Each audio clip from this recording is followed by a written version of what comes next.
ನಮಸ್ಕಾರ ವೀಕ್ಷಕರೇ, PMC ಕನ್ನಡ ಚಾನಲ್ನಲ್ಲಿ ಹಲವಾರು ಮಾಸ್ಟರ್ಗಳು ಅವರ ಅನುಭವಗಳನ್ನ ತಿಳ್ಕೊಳ್ತಾ ಬಂದಿದ್ದೀವಿ. ಇಂದಿನ ಸಂಚಿಕೆಯಲ್ಲಿ ನಮ್ಮ ಸಂವಾದದೊಂದಿಗೆ ವಿದ್ವಾನ್ SP ಗಣೇಶ್ ಕುಮಾರ್ ಅವರಿದ್ದಾರೆ. ಅವರು ಪಿಟೀಲು ವಾದಕರು. PSSM ಅಲ್ಲಿ PMC ನೋಡೋ ವೀಕ್ಷಕರಿಗೆ ಇವರು ಪರಿಚಿತರು. ಇಂದಿನ ಸಂಚಿಕೆಯಲ್ಲಿ ಅವರ ಎಕ್ಸ್ಪೀರಿಯನ್ಸ್ ಅಂದರೆ ಅವರ ಅನುಭವಗಳನ್ನ ತಿಳ್ಕೊಳ್ಳೋಣ, ಅವರ ಮ್ಯೂಸಿಕ್ ಜರ್ನಿಯನ್ನು ತಿಳ್ಕೊಳ್ಳೋಣ. ನಮಸ್ಕಾರ ಗಣೇಶ್ ಕುಮಾರ್ ಅವರೇ. ನಮಸ್ಕಾರ madam. Thank you for coming. ತುಂಬ ಧನ್ಯವಾದಗಳು ನೀವು ಈ ಕಾರ್ಯಕ್ರಮಕ್ಕೆ ಬಂದಿದ್ದು. ಹೇಳಿ, ನಿಮ್ಮ ಬಗ್ಗೆ ಹೇಳಿ. ಕನ್ನಡ PMC ವಾಹಿನಿ ಎಲ್ಲ ಶ್ರೋತೃಗಳಿಗೆ ಪ್ರಪ್ರಥಮವಾಗಿ ಗುರೂಜಿ ಬ್ರಹ್ಮಶ್ರೀ ಸುಭಾಷ್ ಪತ್ರಿಜಿಯವರಿಗೆ ನನ್ನ ಪ್ರಥಮ ಪ್ರಣಾಮಗಳು. ನನ್ನ ಕಾರ್ಯಕ್ರಮಕ್ಕೆ ಈ ಥರ ಒಂದು ಸಂವಾದಕ್ಕೆ ಕರೆದಿರೋದಕ್ಕೆ ನಿತ್ಯಮೂರ್ತಿಯವರಿಗೆ ನನ್ನ ನಮಸ್ಕಾರಗಳು. ನಾನು ಸುಮಾರು 10-12 ವರ್ಷಗಳ ಹಿಂದೆ 2007 ಗೌರಿಬಿದನೂರಲ್ಲಿ ಒಂದು ಕಾರ್ಯಕ್ರಮದಲ್ಲಿ ಗುರುಗಳನ್ನು ಪ್ರಥಮವಾಗಿ ಭೇಟಿಯಾಗುತ್ತೆ.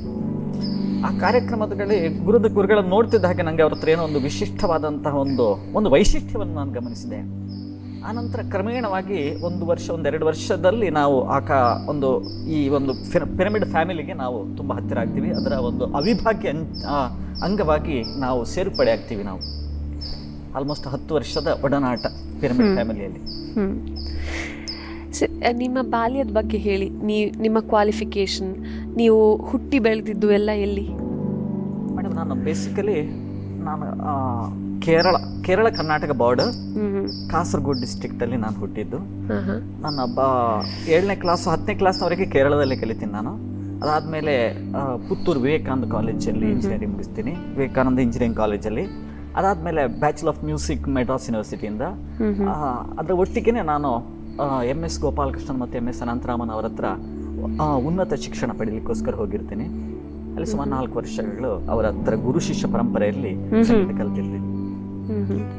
ಸೊ ಬೈ ಪ್ರೊಫೆಷನ್ ಅಂದರೆ ನಿಮ್ಮ ಡಿಗ್ರಿ ಹೋಲ್ಡಿಂಗ್ ಇರೋದು ಇಂಜಿನಿಯರ್ ಆಗಿ? ಹೌದು, ಎಲೆಕ್ಟ್ರಾನಿಕ್ಸ್. ಓಕೆ. ನೀವು ಇಂಜಿನಿಯರ್ ಆಗಿ ಕೆಲಸ ಮಾಡಿದ್ರಾ ಅಥವಾ ಮ್ಯೂಸಿಕ್ ಜರ್ನಿಗೆ ಪಾದಾರ್ಪಣೆ ಮಾಡಿದ್ದ? ನಾನು ಬೆಂಗಳೂರಿಗೆ ಸತ್ಯ ಹೇಳಬೇಕಂದ್ರೆ ನಾನು ಬೆಂಗಳೂರಿಗೆ ಕೆಲಸಕ್ಕೋಸ್ಕರ ಬಂದೆ, ಕೆಲಸ ಹುಡುಕೊಂಡು ಬಂದೆ. ಆಲ್ಮೋಸ್ಟ್ 6 ತಿಂಗಳು ನಾನು ಕೆಲಸ ಮಾಡಿದೆ. 6 ತಿಂಗಳಲ್ಲಿ ಬೆಂಗಳೂರಲ್ಲಿ ಎಲ್ಲ ಆರ್ಟಿಸ್ಟ್ಗಳು, ಎಲ್ಲ ಸಂಸ್ಥೆಗಳ ಪರಿಚಯ ಆಗುತ್ತೆ. ನಾನು ವಾರದಲ್ಲಿ 1 ದಿವಸ ಆಫೀಸಿಗೆ ಹೋಗೋದು, ಮತ್ತು ಬಾಕಿ ದಿವಸ ಎಲ್ಲ ಸ್ಟುಡಿಯೋಗಳಲ್ಲಿ ಪ್ರೋಗ್ರಾಮ್ಗಳಲ್ಲಿ ಕೂತು ಕೊನೆಗೆ ನನಗೆ ಆಫೀಸಿಂದ ನಾನು ಕಳಿಸ್ಬಿಟ್ರು. ನೀವು ನಿಜವಾಗ್ಲೂ ನೀವು ಸಂಗೀತಕ್ಕೆ ನೀವು ಮೀಸಲಿಟ್ಟಬೇಕು, ಇಲ್ಲಿ 2 ದೋಣಿಗಳಲ್ಲಿ ಕಾಲಿಡುವಂಥ ತುಂಬ ಕಷ್ಟ ನಿಮಗೆ ಅಂತ ಹೇಳಿಕೊಂಡು ಆಮೇಲೆ ನಾನು ಸಂಪೂರ್ಣವಾಗಿ ನನ್ನನ್ನು ಸಂಗೀತಕ್ಕೋಸ್ಕರ ತೊಡಗಿಸ್ಕೊಳ್ತೀನಿ. ನೀವು ಸಂಗೀತಕ್ಕೆ ಪರಿಚಯಗೊಂಡಿದ್ದು ಹೇಗೆ? ನಿಮ್ಮ ಫ್ಯಾಮಿಲಿ ಬೇಸಿಸಲ್ಲಿ ಸಂಗೀತ ಇತ್ತಾ? ನಿಮ್ಮ ಮೊದಲ ಗುರು, ನೀವು ಹಾಡೋಕೆ ಶುರು ಮಾಡಿದ್ದು ಮತ್ತು ಪಿಟೀಲನ್ನ ಕಲ್ತಿದ್ದು ಯಾವಾಗ? ನನ್ನ ತಂದೆಯವರು ತುಂಬ ದೊಡ್ಡ ಸಂಗೀತ ವಿದ್ವಾಂಸರು, SK ಪದ್ಮನಾಭಾಚಾರ್ಯ ಅಂತ ಮಂಗಳೂರಲ್ಲಿ. ಅವರ ಅಪ್ಪನೂ ಮೃದಂಗಿಷ್ಟ ಆಗಿದ್ದರು. ಸೊ ನಾನು 3rd ಜನರೇಷನ್ ಸಂಗೀತ ವಿದ್ಯಾರ್ಥಿ.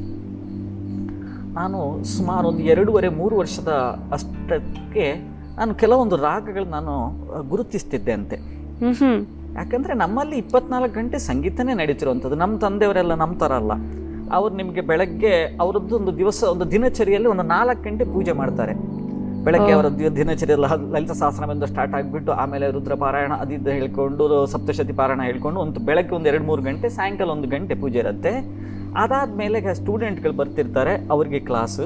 ಅದಾದ್ಮೇಲೆ ಮಧ್ಯಾಹ್ನ ಊಟ ಆದ್ಮೇಲೆ ಪುನಃ ಒಂದು ಸ್ವಲ್ಪ ಹೊತ್ತು ರೆಸ್ಟ್ ತಗೊಂಡು ಪುನಃ 4-5 ಗಂಟೆ ಕ್ಲಾಸ್ ಸ್ಟಾರ್ಟ್ ಆಗ್ತಿತ್ತು. ಹೀಗೆ ಬೆಳಗಿನ ಸಾಯಂಕಾಲದವರೆಗೆ ಆಲ್ಮೋಸ್ಟ್ ಒಂದು 10-14 ಅವರ್ಸ್ ನಮ್ಮ ಮನೆಯಲ್ಲಿ ಸಂಗೀತನೇ ನಡೆಯುವಂಥದ್ದು. ಹಾಗೆ ನನಗೆ ಸಂಗೀತ ಅನ್ನುವಂಥದ್ದು ಬಾಕಿದ್ದ ಜನಗಳಿಗೆ ಬಂದ ಹಾಗೆ ಒಂದು ಸರ್ವೇ ಸಾಮಾನ್ಯವಾಗಿ ನಮಗೆ ಒಂದು ನೀವು ಲ್ಯಾಂಗ್ವೇಜ್ ಕಲಿತ ಹಾಗೆ ನನಗೆ ಸಂಗೀತ ಅನ್ನುವಂಥದ್ದು ಬಂತು. ಸೊ ಬಾಕಿದ್ದವರು ಕಲಿಯುವಾಗ ಏನಂದ್ರೆ ಅದರ ಗ್ರಾಮರ್, ಸಿಂಟೆಕ್ಸ್, ಸಿಮ್ಯಾಂಟಿಕ್ಸ್ ಎಲ್ಲ ಕಲ್ತ್ಕೊಂಡು ನೀವು ಕಲಿತೀರಲ್ಲ, ನನಗೆ ಈ ಗ್ರಾಮರ್ ಅನ್ನುವಂಥದ್ದು ಇದೆ ಅಲ್ಲ, ಅದು ನನಗೆ ಆಂತರ ಬ್ಲಡ್ಡಲ್ಲೇ ಬಂದ್ಬಿಡ್ತು. ಪ್ರತಿದಿನ ನೋಡುವಂಥ ಚಟುವಟಿಕೆ ಸಂಗೀತದ ಜೊತೆಗೆ ಬೆಳೆದಿದ್ದು. ಹೌದು. ಅದಾದ್ಮೇಲೆ ಯಾವ ಗುರುಗಳ ಹತ್ರ ಕಲ್ತ್ರಿ? ನಾನು ಪಿಟೀಲ್ ವಾದನೆ ಹೇಗೆ ಶುರುವಾಯಿತು? ಯಾವ ವಯಸ್ಸಲ್ಲಿ? ನಾನು ಆ್ಯಕ್ಚುಲಿ ಸ್ಟಾರ್ಟಿಂಗ್ ವಯಲಿನ್ ನನಗಿಂತ ಉದ್ದ ಇತ್ತು. ಸೊ ನಾನು ನಿಜವಾಗ್ಲೂ ವಯಲಿನ್ ತಗೊಳಕ್ ಆಗ್ತಿರ್ಲಿಲ್ಲ. ಯಾಕಂದ್ರೆ ವಯಲಿನ್ ಹಿಡ್ಕೊಂಡಾಗ ಅನಿಸಿಲ್ಲ, ಹೊತ್ಕೊಂಡಾಗ ಅನಿಸ್ತಿತ್ತು. ಸೊ ನನಗೆ ವೋಕಲ್ ಪ್ರಥಮವಾಗಿ ಮೊದಲಿಗೆ ನಾನು ವೋಕಲ್ ಅಂದರೆ ಹಾಡುಗಾರಿಕೆ ಕಲಿತೀನಿ. ಅದಾದಮೇಲೆ ಸುಮಾರು 7ನೇ ಕ್ಲಾಸ್, ಒಂದು 7-8 ವರ್ಷದಲ್ಲಿ ಯಾವುದೋ ಒಂದು ಕಾಂಪಿಟೇಷನ್ಗೆ ಬೇರೆಯವ್ರು ನನ್ನ ಹೆಸರು ಕೊಟ್ಬಿಟ್ರು. ಅಂದರೆ 2ನೇ ಕ್ಲಾಸ್ 3ನೇ ಕ್ಲಾಸಲ್ಲಿ ಇರುವಾಗ. ಆಗ ನಾನು ಸ್ಟ್ರೈಟ್ ಅವೇ ಬಾಕಿದ್ದವ್ರ ಥರ ಸರಿಗಂಪದನಿಸೆಲ್ಲ ಕಲಿಯಿಲ್ಲ. ನಾನು ಸ್ಟ್ರೈಟ್ ಅವೇ ರಾರವೇಣು ಗೋಪಾಲ ನಾನು ವೈಲಿನಲ್ಲಿ ನುಡಿಸಿದೆ. ನನಗೆ ಸಾಯ ಅಂದರೆ ಯಾವ್ದು ಗೊತ್ತಿಲ್ಲ, ರಿಯಾ ಅಂತ ಯಾವ್ದು ಗೊತ್ತಿಲ್ಲ. ಅಪ್ಪ ಒಂದು ಸಲ ನೋಡಿದೆ, ಹಾಗೆ ನುಡಿಸ್ಬಿಟ್ಟೆ. ಅದರಲ್ಲಿ ನನಗೆ ಅಂದರೆ ಅಕಸ್ಮಾತಾಗಿ ನನಗೆ ಫಸ್ಟ್ ಪ್ರೈಸ್ ಬಂದ್ಬಿಟ್ಟು. ಯಾಕಂದ್ರೆ ಅಲ್ಲಿ ಇದ್ದಿದ್ದು 2 ಜನ, ಆ ಮತ್ತೊಬ್ಬರು ನುಡಿಸಿದವರು ಟೈಮ್ ಎಕ್ಸಿಡ್ ಆಯಿತು. ಸೊ ನನಗೆ ಬಂತು. ನಾನು ಚೆನ್ನಾಗಿ ನುಡಿಸಿದೆ ಅನ್ನೋದಕ್ಕಿಂತ ಅವರ ಟೈಮ್ ಎಕ್ಸಿಡ್ ಆದ್ರಿಂದ ನನಗೆ ಬಂತು. ಸೊ ಆನಂತರ ನಾನು ಸೀರಿಯಸ್ ಆಗಿ ಸಂಗೀತ ಕಲಿಲಿಕ್ಕೆ ನನಗೆ ಒಂದು ದಾರಿ ಆಯ್ತದು. ಆಮೇಲೆ ಮತ್ತೆ ನಾನು ಹಿಂದೆ ನೋಡಲಿಲ್ಲ. ಮತ್ತೆ ಎಲ್ಲ ಕಾಂಪಿಟೇಷನ್ಗಳು, ಎಲ್ಲ ಕಾರ್ಯಕ್ರಮಗಳಲ್ಲಿ ನಾನು ತುಂಬ ಅಂದರೆ ಸಂಪೂರ್ಣವಾಗಿ ನಾನು ತೊಡಗಿಸ್ಕೊಂಡು ನಾನೊಂದು ಅಂದರೆ ಪೂರ್ಣ ಪ್ರಮಾಣದ ಸಂಗೀತಗಾರನಾಗಿ ನಾನು ಮಾರ್ಪಟ್ಟೆ. ನಾನು 10ನೇ ಕ್ಲಾಸಿಗೆ ತಲುಪುವಾಗಂತೂ ನಾನು ಅಂದರೆ ನನಗೆ 270 ಮಿನಿಮಮ್ ನನಗೆ ಅಟೆಂಡೆನ್ಸ್ ಬೇಕಿತ್ತು. ನಾನು 190 ಹೋಗಿರಲಿಲ್ಲ. ಎಲ್ಲ ದಿವಸನೂ ಕಚೇರಿಗಳಲ್ಲಿ ಕೂತಿರುತ್ತಿದ್ದೆ. ನನಗೆ ತುಂಬ ಕಡಿಮೆ ಇತ್ತು ನನಗೆ ಅಟೆಂಡೆನ್ಸು. ಆದರೂ ಕೂಡ ನನಗೆ ಅಂದರೆ ಒಂಥರ ಸ್ಕೂಲ್ಗೆ ಕ್ರೆಡಿಟ್ ತರುವಂತಹ ಸ್ಟೂಡೆಂಟ್ ಹೇಳ್ಕೊಂಡು ನನಗೆ ನಾನು ಕೊಟ್ಟರು. ನಾನು ಹಾಲ್ ಟಿಕೆಟ್ ಸಿಕ್ತು. ಅಲ್ಲಿ ಕೆಲವು ಸಬ್ಜೆಕ್ಟ್ಗಳಲ್ಲಿ ತುಂಬ ಚೆನ್ನಾಗಿ ಮಾಡಿದೆ. ಓದಿ ಬರೆದು ಅಂತ ಹೇಳಿ ಅಲ್ಲ, ಏನೋ ದೇವರ ಕೃಪೆ ಅಂತ ಹೇಳ್ಕೊಂಡು ಬಂದುಬಿಡ್ತು. ಎಲ್ಲ ನನ್ನ ಜೀವನದಲ್ಲಿ ಯಾವುದು ಕೂಡ ನಾನು ಹೀಗೆ ಮಾಡಬೇಕು ಅಂತ ಹೇಳಿ ಬಂದಿದ್ದಲ್ಲ, ಎಲ್ಲ ಒಂಥರ ಆಟೋಮೆಟಿಕ್ ಆಗಿ ಬರ್ತಾ ಇರತ್ತೆ. ಜೀವನ ಹೇಗೆ ಕರ್ಕೊಂಡು ಹೋಗುತ್ತೋ ಅದೇ ದಾರಿ. ಖಂಡಿತವಾಗಿ. ಸೊ ನಿಮ್ಮ ತಂದೆಯವ್ರ ಬಗ್ಗೆ ಹೇಳಿದ್ರಿ, ನಿಮ್ಮ ತಂದೆಯವರೇ ಮೊದಲ ಗುರು ಅಂತ ಹೇಳಿದ್ರಿ. ನಿಮ್ಮ ತಾಯಿಯವ್ರ ಬಗ್ಗೆ ಹೇಳಿ. ನಮ್ಮ ತಾಯಿಯವರು ಸಾಧಾರಣ ಹೌಸ್ ವೈಫ್. ಅವ್ರಿಗೆ ಸ್ವಲ್ಪ ಯಕ್ಷಗಾನದ ಬ್ಯಾಕ್ಗ್ರೌಂಡ್ ಇತ್ತು. ಸಂಗೀತನ ಅಂದರೆ ತುಂಬ ಕಟುವಾಗಿ ಹೇಳ್ಬೇಕಿತ್ತಂದ್ರೆ ಸಂಗೀತನ ಸಹಿಸ್ಕೊಳ್ತಿದ್ರು. ಯಾಕಂದ್ರೆ ಸಂಗೀತ ಗೊತ್ತಿಲ್ಲದವನಿಗೆ ಒಂದು 10 ಗಂಟೆ 12 ಗಂಟೆ ಎಲ್ಲ ಸಂಗೀತ ಮನೆಯಲ್ಲಿ ನಡೀತಾ ಇದ್ರೆ ಅದು ಫಸ್ಟಿಗೆ ಸಂಗೀತವೇ ಅಂತ ಹೇಳಿಕಾಗುತ್ತೆ. ಮತ್ತೆ ಆಮೇಲೆ ಅದು ಸಂಗೀತ ಹೋಗ್ಬಿಟ್ಟು ಗಾಯನವೇ ಅಂತ ಆಗುತ್ತೆ. ನಿಮ್ಗೆ ತುಂಬ ಅಂದರೆ ನಿಮ್ಗೆ ಆಸ್ವಾದಿಸ್ಲಿಕ್ಕೆ ಗೊತ್ತಿದ್ರೆ okay, to some extent okay. ಆಮೇಲೆ ಅದು ನಿಮಗೆ ಒಂಥರ ಅಜೀರ್ಣ ಆಗ್ಬಿಡುತ್ತೆ ಅಷ್ಟೇ. ಆದರೆ ಅಮ್ಮ ಸಹಿಸ್ಕೊಂಡಿದ್ರೆ ಆಯಿತು. ಆದರೆ ಅಮ್ಮನಿಗೆ ಒಂದು ಮನಸ್ಸಲ್ಲಿ ಇತ್ತು ಯಾವಾಗಲೂ ಕೂಡ ನನ್ನ ಮಗ ನನ್ನ ಗಂಡಂತರ ಸಂಗೀತದವನು ಆಗದಿರಲಿ ಅಂತ ಒಂದೇ ಒಂದು ಆಸೆ ಇತ್ತು ಅವರಿಗೆ. ಆದರೆ ಅದಕ್ಕೋಸ್ಕರ ನಾನು ನನ್ನ ಪ್ರೊಫೆಷನ್ ಟ್ರೈ ಮಾಡಿದೆ. ನಾನು ಬಹಳಷ್ಟು ಟ್ರೈ ಮಾಡಿದ್ದೀನಿ. ಆದರೆ ಎಲ್ಲೂ ಕೂಡ ನಾನು ಅಂದರೆ ಸಕ್ಸಸ್ಫುಲ್ ಆಗಲಿಲ್ಲ. ಸಂಗೀತಕ್ಕೆ ಪುನಃ ಬಂದುಬಿಟ್ಟೆ. ಕಲೆ ಅನ್ನೋದು ಮನೆಯಲ್ಲಿತ್ತು, ಯಕ್ಷಗಾನ, ಸಂಗೀತ. ಹೌದು. ಸೊ ಕಲಾ ಪ್ರಪಂಚ ಮನೆಯಲ್ಲಿ ಇದ್ದಿದ್ರಿಂದ ಬಹಳ ಸುಲಭವಾಯಿತು. ಬಂತು. ಓಕೆ. ನೀವು ಹೇಳಿದ್ರಿ ಸ್ಕೂಲಲ್ಲಿ ಹಂಗು ಹಿಂಗು ಓದ್ತಾ ಇದ್ದೆ, ಅದಾದಮೇಲೆ ಇಂಜಿನಿಯರಿಂಗ್ ಆಯಿತು ಹೀಗೆ ಅಂತ. ಸೊ ಇದಾದಮೇಲೆ ಮ್ಯೂಸಿಕ್ ಅನ್ನೋದು ಆಲ್ ಆಫ್ ಎ ಸಡನ್ ನೀವು ಆ ರೂಟ್ನ ತಗೊಳ್ಬೇಕಾಯ್ತಾ, ಅಥವಾ ಓದು ಆದಮೇಲೆ ಜಾಬ್ ಇದೆಲ್ಲವೂ ಸರಿ ಹೋಗಲಿಲ್ಲ ಅನ್ನೋ ವಿಷಯಕ್ಕೆ ನೀವು ಸಂಗೀತಕ್ಕೆ ಬಂದ್ರಾ, ಅಥವಾ ಇಷ್ಟಪಟ್ಟು ಸಂಗೀತಕ್ಕೆ ಬಂದರೆ ಹೇಗೆ? ಅಂದರೆ ನಾವು ಕೆಲಸ ಮಾಡುವಾಗ ಅಂದರೆ ನನ್ನ ಒಂದು ಮೂಲ ಪ್ರಕೃತಿ ಏನಂದರೆ ನಾನು ಆದಷ್ಟು ಇಂಡಿಪೆಂಡೆಂಟ್ ಆಗಲಿಕ್ಕೆ ನಾನು ಇಷ್ಟಪಡ್ತಾ ಇದ್ದೆ. ಇದು ನನ್ನ ಪ್ಯಾಷನ್ ಆಗಿತ್ತು. ಯಾವಾಗ ಪ್ಯಾಷನ್ ಪ್ರೊಫೆಷನ್ ಆಗುತ್ತೋ ಆವಾಗ ನಿಜವಾಗ್ಲೂ ಎಕ್ಸ್ಟ್ರೆಸ್ ಇದ್ದೇ ಇರುತ್ತೆ, ಒಂದು ಸಂತೋಷ ಇರುತ್ತೆ, ಒಂದು ನಿಮಗೆ ಖುಷಿ ಇರುತ್ತೆ ಲೈಫಲ್ಲಿ. ಅದಾಯಿತು. ಅದು ಆಗಲಿಕ್ಕೆ ನಾನು ಆಲ್ ಆಫ್ ಎ ಸಡನ್ ನಾನು ಆ ಥರ ನಾನು ತಗೊಳ್ಳಿಲ್ಲ. ಯಾಕಂದರೆ ನಾನು ಬೇರೆ ಒಂದು ಅರೋಮ್ಯಾಟಿಕ್ ಎಕ್ಸ್ಟ್ರಾಕ್ಷನ್ ಯೂನಿಟ್ ಮಾಡಿದ್ವಿ, ಬೇರೆ ಎಲ್ಲ ವಿಚಾರ ಅಂದರೆ ಟ್ರೈ ಮಾಡಿದೆ. ಅಲ್ಲೆಲ್ಲ ನನ್ನನ್ನು ತುಂಬ ತೊಡಗಿಸ್ಕೊಳ್ಳಿಕ್ಕೆ ಆಗಲಿಲ್ಲ. ಅಲ್ಲಿ ನೀವು ಡೆಡಿಕೇಶನ್ ಇಲ್ಲ ಅಂದರೆ ಯಾವಾಗ ಕೂಡ ಸಕ್ಸಸ್ ಆಗಲ್ಲ. ಏನಂದರೆ ನನಗೆ ಸಂಗೀತ ಸ್ವಲ್ಪ 2 ಕಡೆ, ಆ ಕಡೆ ಕಾನ್ಸಂಟ್ರೇಷನ್, ಈ ಕಡೆ ಕಾನ್ಸಂಟ್ರೇಷನ್ ಇರೋದ್ರಿಂದ ನನಗೆ ಅಲ್ಲಿ ಸಕ್ಸಸ್ ಆಗಲಿಲ್ಲ. ಇಲ್ಲಿ ಬಂದ ನಂತರ ಅಂದರೆ ನಿಮಗೆ ಎಲ್ಲ ಹೊತ್ತು ನಾನು ಸಂಗೀತದಲ್ಲಿ ಇರೋದ್ರಿಂದ ನನಗೆ ತುಂಬ ಸಂತೋಷ ಇದೆ, ಮತ್ತು ನನ್ನ ಡೆವಲಪ್ಮೆಂಟ್ ಕೂಡ ಇದೆ. ನೀವು ನಿಮ್ಮ ತಂದೆಯವ್ರ ಬಗ್ಗೆ ಹೇಳಿದಾಗ, ನಮ್ಮ ತಂದೆಯವರು ಪೂಜೆ ಮಾಡ್ತಾಯಿದ್ರು, ಒಂದು 4-5 ಗಂಟೆ ಅದಕ್ಕೋಸ್ಕರನೇ ಟೈಮ್ ಹಿಡ್ತಾ ಇದ್ರು ಅಂತ ಹೇಳಿದ್ರಿ. ನಿಮಗೂ ಅದು ಬಂದಿತ್ತಾ? ಈಗಲೂ ಇದೆಯಾ? ಈಗಲೂ ಇದೆ. ನಾನು ಪ್ರತಿದಿನನೂ ಯಾವುದೇ ನಾನು ಮಾತಾಡಬೇಕು ಅಂದರೆ ನಾನು ಫಸ್ಟ್ ಸ್ನಾನ ಮಾಡಿದ ತಕ್ಷಣ ಫಸ್ಟ್ ಲಲಿತ ಸಹಸ್ರನಾಮ ಆದಮೇಲೆ ನಾನು ನನ್ನ ಕ್ಲಾಸ್ ಸ್ಟಾರ್ಟ್ ಮಾಡ್ತೀನಿ, ಬೆಳಗ್ಗಿನ ಸೆಷನು.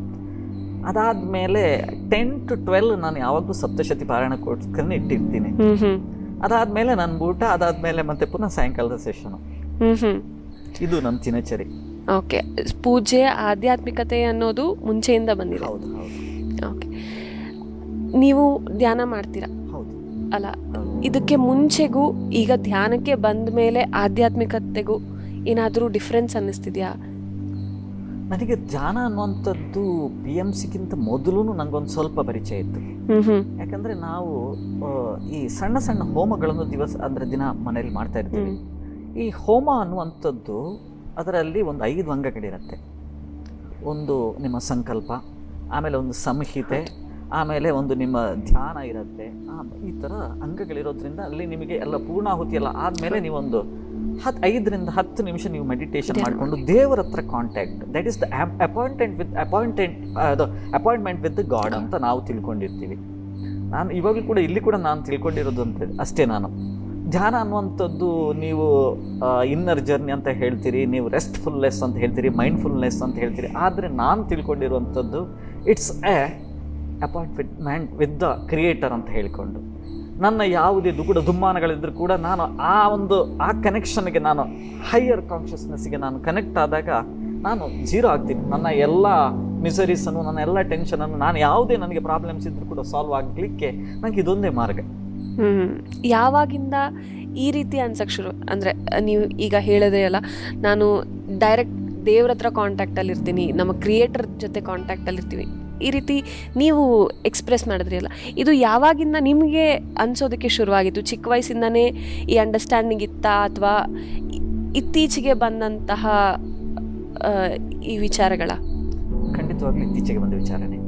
ಯಾಕಂದರೆ ನೀವೆಲ್ಲರೂ ನೋಡಿರೋ ಹಾಗೆ 2009 ಅಥವಾ 10 ಯಾವುದು ಒಂದು ಕೂಡ ತಪ್ಪದೆ ಎಲ್ಲ ಧ್ಯಾನ ಮಹಾಚಕ್ರಗಳಲ್ಲಿ ನಾವು ಭತ್ರಿಜಿಯವರ ಜೊತೆ ಕೂತಿರ್ತೀವಿ. ಅದು ಏನು 1-2 ದಿವಸ ಅಲ್ಲ, 10 ದಿವಸ 14 ದಿವಸದವರೆಗೆ ಆಗಿದೆ. ಒಬ್ಬ ಇಂಥ ಒಂದು ಗ್ರೇಟ್ ಮಾಸ್ಟರ್ದು ದಿನ ನೀವು 1 ಗಂಟೆ 2 ಗಂಟೆ ಭಾಷಣ ಕೇಳಿಕೊಂಡಾಗ ಅವನು ಎಂಥವನೇ ಆದರೂ ಕೂಡ ಅವನಲ್ಲೊಂದು ಟ್ರಾನ್ಸ್ಫಾರ್ಮೇಷನ್ ಆಗೇ ಆಗತ್ತೆ. ಅದು ನನಗೆ ಆಯ್ತು. ಫಸ್ಟಿಗೆ ನಾವು ಎಲ್ಲನೂ ಕೂಡ ಮಾಡ್ತಿದ್ವಿ ಒಂದು ರಿಚುವಲ್ ಥರ. ನಾವು ನಮ್ಮ ಭಾರತೀಯ ಪದ್ಧತಿಯಲ್ಲಿ ನಾವು ಎಲ್ಲನೂ ಮಾಡ್ತೀವಿ, ಆದರೆ ಅದರಲ್ಲಿ ನಾವು ನಮ್ಮನ್ನು ಎಷ್ಟು ತೊಡಗಿಸ್ಕೊಳ್ತೀವಿ ಅನ್ನೋದಕ್ಕಿಂತಲೂ ಅದೊಂದು ರಿಚುವಲ್ ಥರ ನಡೀತಿರುತ್ತೆ. ಇದು ಮಾಡಬೇಕು ಆಗತ್ತೆ, ಇದು ಮಾಡಬೇಕು ಮಾಡ್ತದೆ. ಅದರ ಹಿಂದಿರುವಂತಹ ರಹಸ್ಯ ಏನು, ಅದರ ಒಂದು ಗುರಿ ಏನು, ಅದರ ಒಂದು ಕಾರಣ ಏನು ಅಂತ ನಮ್ಗೆ ಹೆಚ್ಚಿನ ಸಲನೂ ಗೊತ್ತಿರೋದಿಲ್ಲ. ಈ ಥರನೇ ಮಾಡ್ತಾ ಇದ್ದೆ ನಾನು. ಯಾವಾಗ ನಾನು ಈ ಪಿರಮಿಡ್ ಫ್ಯಾಮಿಲಿಗೆ ನಾನು ಪರಿಚಯ ಆದ್ನ, ಇಲ್ಲಿ ಬಹಳಷ್ಟು ವಿಚಾರಗಳನ್ನು ಕಲ್ತಿದ್ದೆ ನಾನು. ಫಸ್ಟ್ ಆಫ್ ಆಲ್ ಅಂದರೆ switching to perfect human being ಅಂತ. ನಾವು ಅಂದರೆ ಬೇರೆ ಬೇರೆ ಕಡೆ ಕಾರ್ಯಕ್ರಮಗಳು ಕೊಟ್ಟಿದ್ದೀವಿ ನಾವು. ನಾನು ನನ್ನ ಲೈಫಲ್ಲಿ ಮೋರ್ ದೆನ್ 5000 ಸ್ಟೇಜ್ ಪ್ರೋಗ್ರಾಮ್ಸ್ ಕೊಟ್ಟಿದ್ದೀನಿ as a accompaniment, as a solo artist. ಈ 5,000 ಕಾರ್ಯಕ್ರಮಗಳಲ್ಲಿ 1,000 ಇಲ್ಲಿ ಕೊಟ್ಟಿರಬಹುದು ಪಿರಮಿಡ್ ಕಟ್ಟೋದು, 4,000 ಬೇರೆ ಹೊರಗೆ ಕೊಟ್ಟಿರುವಂಥದ್ದು. ಒಂದೇ ಒಂದು ಕಾರ್ಯಕ್ರಮನೂ ಕೂಡ ನನಗೆ ತುಂಬ ತೃಪ್ತಿಯನ್ನು ಕೊಟ್ಟಿರಲಿಕ್ಕಿಲ್ಲ. ನನಗೆ ತೃಪ್ತಿ ಕೊಟ್ಟಿರುವಂಥ ಕಾರ್ಯಕ್ರಮಗಳಲ್ಲಿ ನಾನು ಹೊರಗೆ ಬಂದಾಗ, ಗಣೇಶ್ ಕುಮಾರ್ ನೀವು ಹಾಗೆ ನುಡಿಸ್ಬಾರ್ದಾಗಿತ್ತು, ಆ ರಾಗ ಅದು ಹಾಗಲ್ಲ, ಅದು ಹೀಗೆ ಅಂತ ಹೇಳ್ಕೊಂಡು ನೀವು ಎಷ್ಟೇ ನನಗೆ ಖುಷಿ ಆಗಿದ್ರು ಕೂಡ ಇನ್ನೊಬ್ಬ ಅದನ್ನು ಪಾಯಿಂಟ್ ಔಟ್ ಮಾಡ್ತಾನೆ, ಇದು ಸರಿ ಇಲ್ಲ ಹೇಳ್ಕೊಂಡು.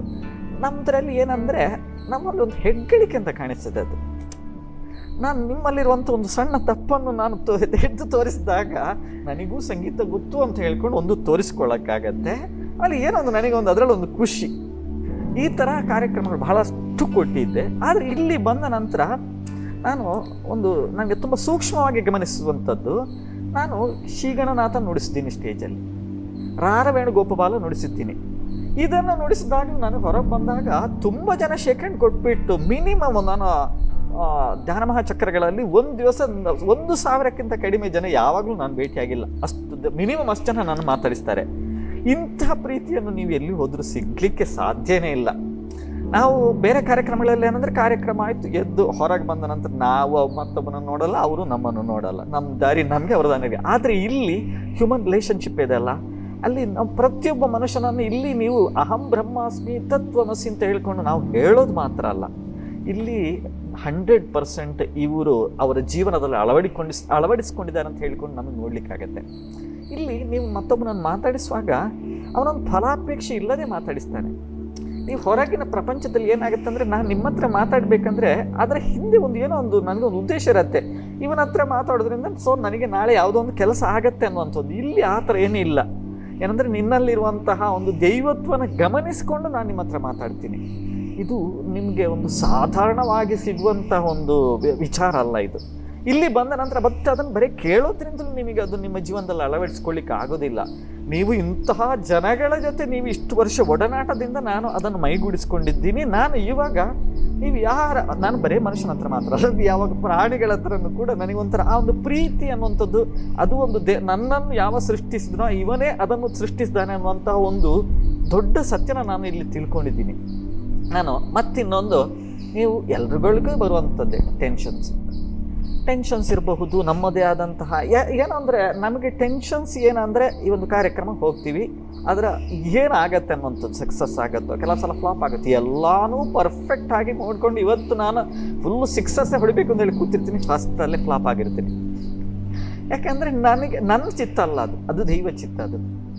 ಸೊ ಇಲ್ಲಿ ಬಂದ ನಂತರ ಅಂದರೆ ತುಂಬ ಕೂಲಾಗಿ ಹೋಗ್ಬಿಟ್ಟು ಪರ್ಫಾರ್ಮ್ ಮಾಡ್ತೀನಿ. ಕರ್ಮಣ್ಯೇವಾಧಿಕಾರಸ್ಥ, ನನಗೆ ಆ ಕೆಲಸ ಮಾಡೋದ್ರಲ್ಲಿ ಮಾತ್ರ ಅಧಿಕಾರ, ನನಗೆ ಕರ್ಮದ ಫಲದಲ್ಲಿ ನನಗೆ ಅಧಿಕಾರ ಇಲ್ಲ. ನಾನು ಅಷ್ಟೊಂದು ನಿರ್ಲಿಪ್ತನಾಗಿ ಯಾವಾಗ ನಾನು ಪರ್ಫಾರ್ಮ್ ಮಾಡ್ತೀನೋ ಎಲ್ಲ ಕಾರ್ಯಕ್ರಮಗಳು 99% ಸಕ್ಸಸ್ಫುಲ್ ಆಗುತ್ತೆ.